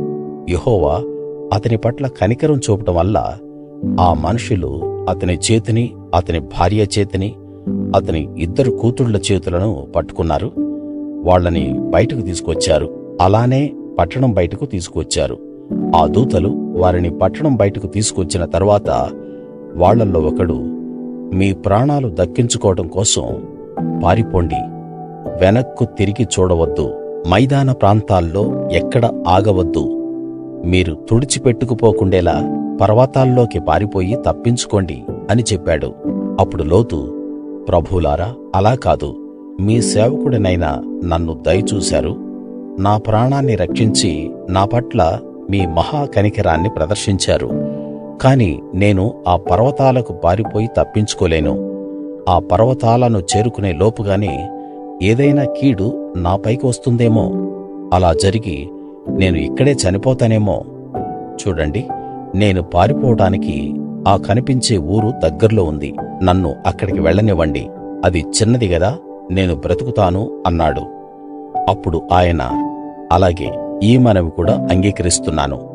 నువ్వు చెప్పిన ఈ ఊరిని నేను నాశనం చేయను. నువ్వు త్వరపడి అక్కడికి వెళ్ళి తప్పించుకో. నువ్వు అక్కడకు చేరుకునే వరకు నేను ఏమీ చేయలేను అన్నాడు. కాబట్టి ఆ ఊరికి సోయరు అనే పేరు వచ్చింది. సొదొమ గొమొర్రాల వినాశనం. లోతు సోయరు చేరేటప్పటికి ఆ దేశంపై సూర్యుడు ఉదయించాడు. అప్పుడు సొదొమ గొమొర్రాల పైన ఆకాశం నుండి యెహోవా గంధకాన్ని, అగ్నిని కురిపించాడు. ఆయన ఆ పట్టణాలను, ఆ మైదానమంతటినీ, ఆ పట్టణాల్లో నివసించే వారందరినీ, నేలపై మొక్కలను నాశనం చేశాడు. కాని లోతు వెనకే వస్తున్న అతని భార్య వెనక్కి తిరిగి చూసింది. వెంటనే ఆమె ఉప్పు స్తంభంగా మారిపోయింది. ఉదయమైంది. అబ్రాహాము లేచి తాను అంతకుముందు యెహోవా సముఖంలో నిలబడిన చోటుకు వచ్చాడు. అక్కడి నుండి సొదొమ గొమొర్రాల వైపు ఆ మైదాన ప్రాంతం మొత్తాన్ని చూశాడు. కొలిమిలో నుండి లేచే పొగలాగా ఆ ప్రాంతం అంతా పొగలు వస్తూ కనిపించింది. ఆ విధంగా దేవుడు ఆ మైదానపు పట్టణాలను నాశనం చేసినప్పుడు దేవుడు అబ్రాహామును జ్ఞాపకం చేసుకున్నాడు. లోతు కాపురమున్న పట్టణాలను ధ్వంసం చేసినప్పుడు ఆ విధ్వంసంలో లోతు నాశనం కాకుండా తప్పించాడు. అయితే లోతు సోయరులో ఉండటానికి భయపడ్డాడు. తన 2 కూతుళ్లను తీసుకుని పర్వత ప్రాంతానికి వెళ్ళిపోయాడు. అక్కడ తన 2 కూతుళ్లతో కలిసి ఒక గుహలో నివసించాడు. లోతు, అతని కుమార్తెలు. ఇలా ఉండగా అతని పెద్ద కూతురు తన చెల్లితో, నాన్న ముసలివాడయ్యాడు. ఈ లోకరీతిగా మనతో శారీరక సంబంధం పెట్టుకోటానికి ఏ పురుషుడూ లేడు. నాన్నకు ద్రాక్షారసం తాగిద్దాం. తరువాత అతనితో శారీరక సంబంధం పెట్టుకుందాం. ఆ విధంగా నాన్న ద్వారా మనకు సంతానం కలిగేలా చేసుకుందాం పద అని చెప్పింది. ఆ రాత్రి వాళ్ళు తమ తండ్రికి ద్రాక్షారసం తాగించారు. ఆ తరువాత అతని పెద్ద కూతురు లోపలికి వెళ్ళి తన తండ్రితో శారీరక సంబంధం పెట్టుకుంది. కాని ఆమె ఎప్పుడు తన పక్కన పడుకుందో, ఎప్పుడు లేచి వెళ్ళిందో అతనికి తెలియలేదు. మరునాడు అక్క తన చెల్లిని చూసి ఇలా అంది, నిన్న రాత్రి నేను నాన్నతో పడుకున్నాను.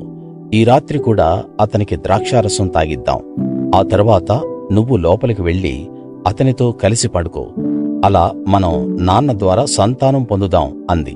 ఆ రాత్రి కూడా వాళ్ళు తమ తండ్రికి ద్రాక్షారసం తాగించారు. అప్పుడు అతని చిన్న కూతురు వెళ్ళి తన తండ్రితో పడుకుంది. ఆమె ఎప్పుడు తన పక్కన పడుకుందో, ఎప్పుడు లేచి వెళ్ళిందో అతనికి తెలియలేదు. ఆ విధంగా లోతు 2 కూతుళ్ళు తమ తండ్రి మూలంగా గర్భం ధరించారు. అతని పెద్ద కూతురు ఒక కొడుక్కి జన్మనిచ్చింది. వాడికి మోయాబు అనే పేరు పెట్టింది.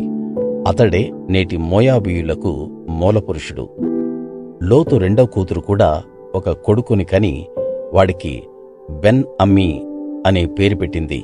నేటి అమ్మోనీయులకు అతడే మూలపురుషుడు. ఆదికాండము 20వ అధ్యాయము. అబ్రాహాము, అబీమెలెకు. అబ్రాహాము అక్కడ నుండి బయలుదేరి దక్షిణ దేశానికి తరలి వెళ్ళాడు.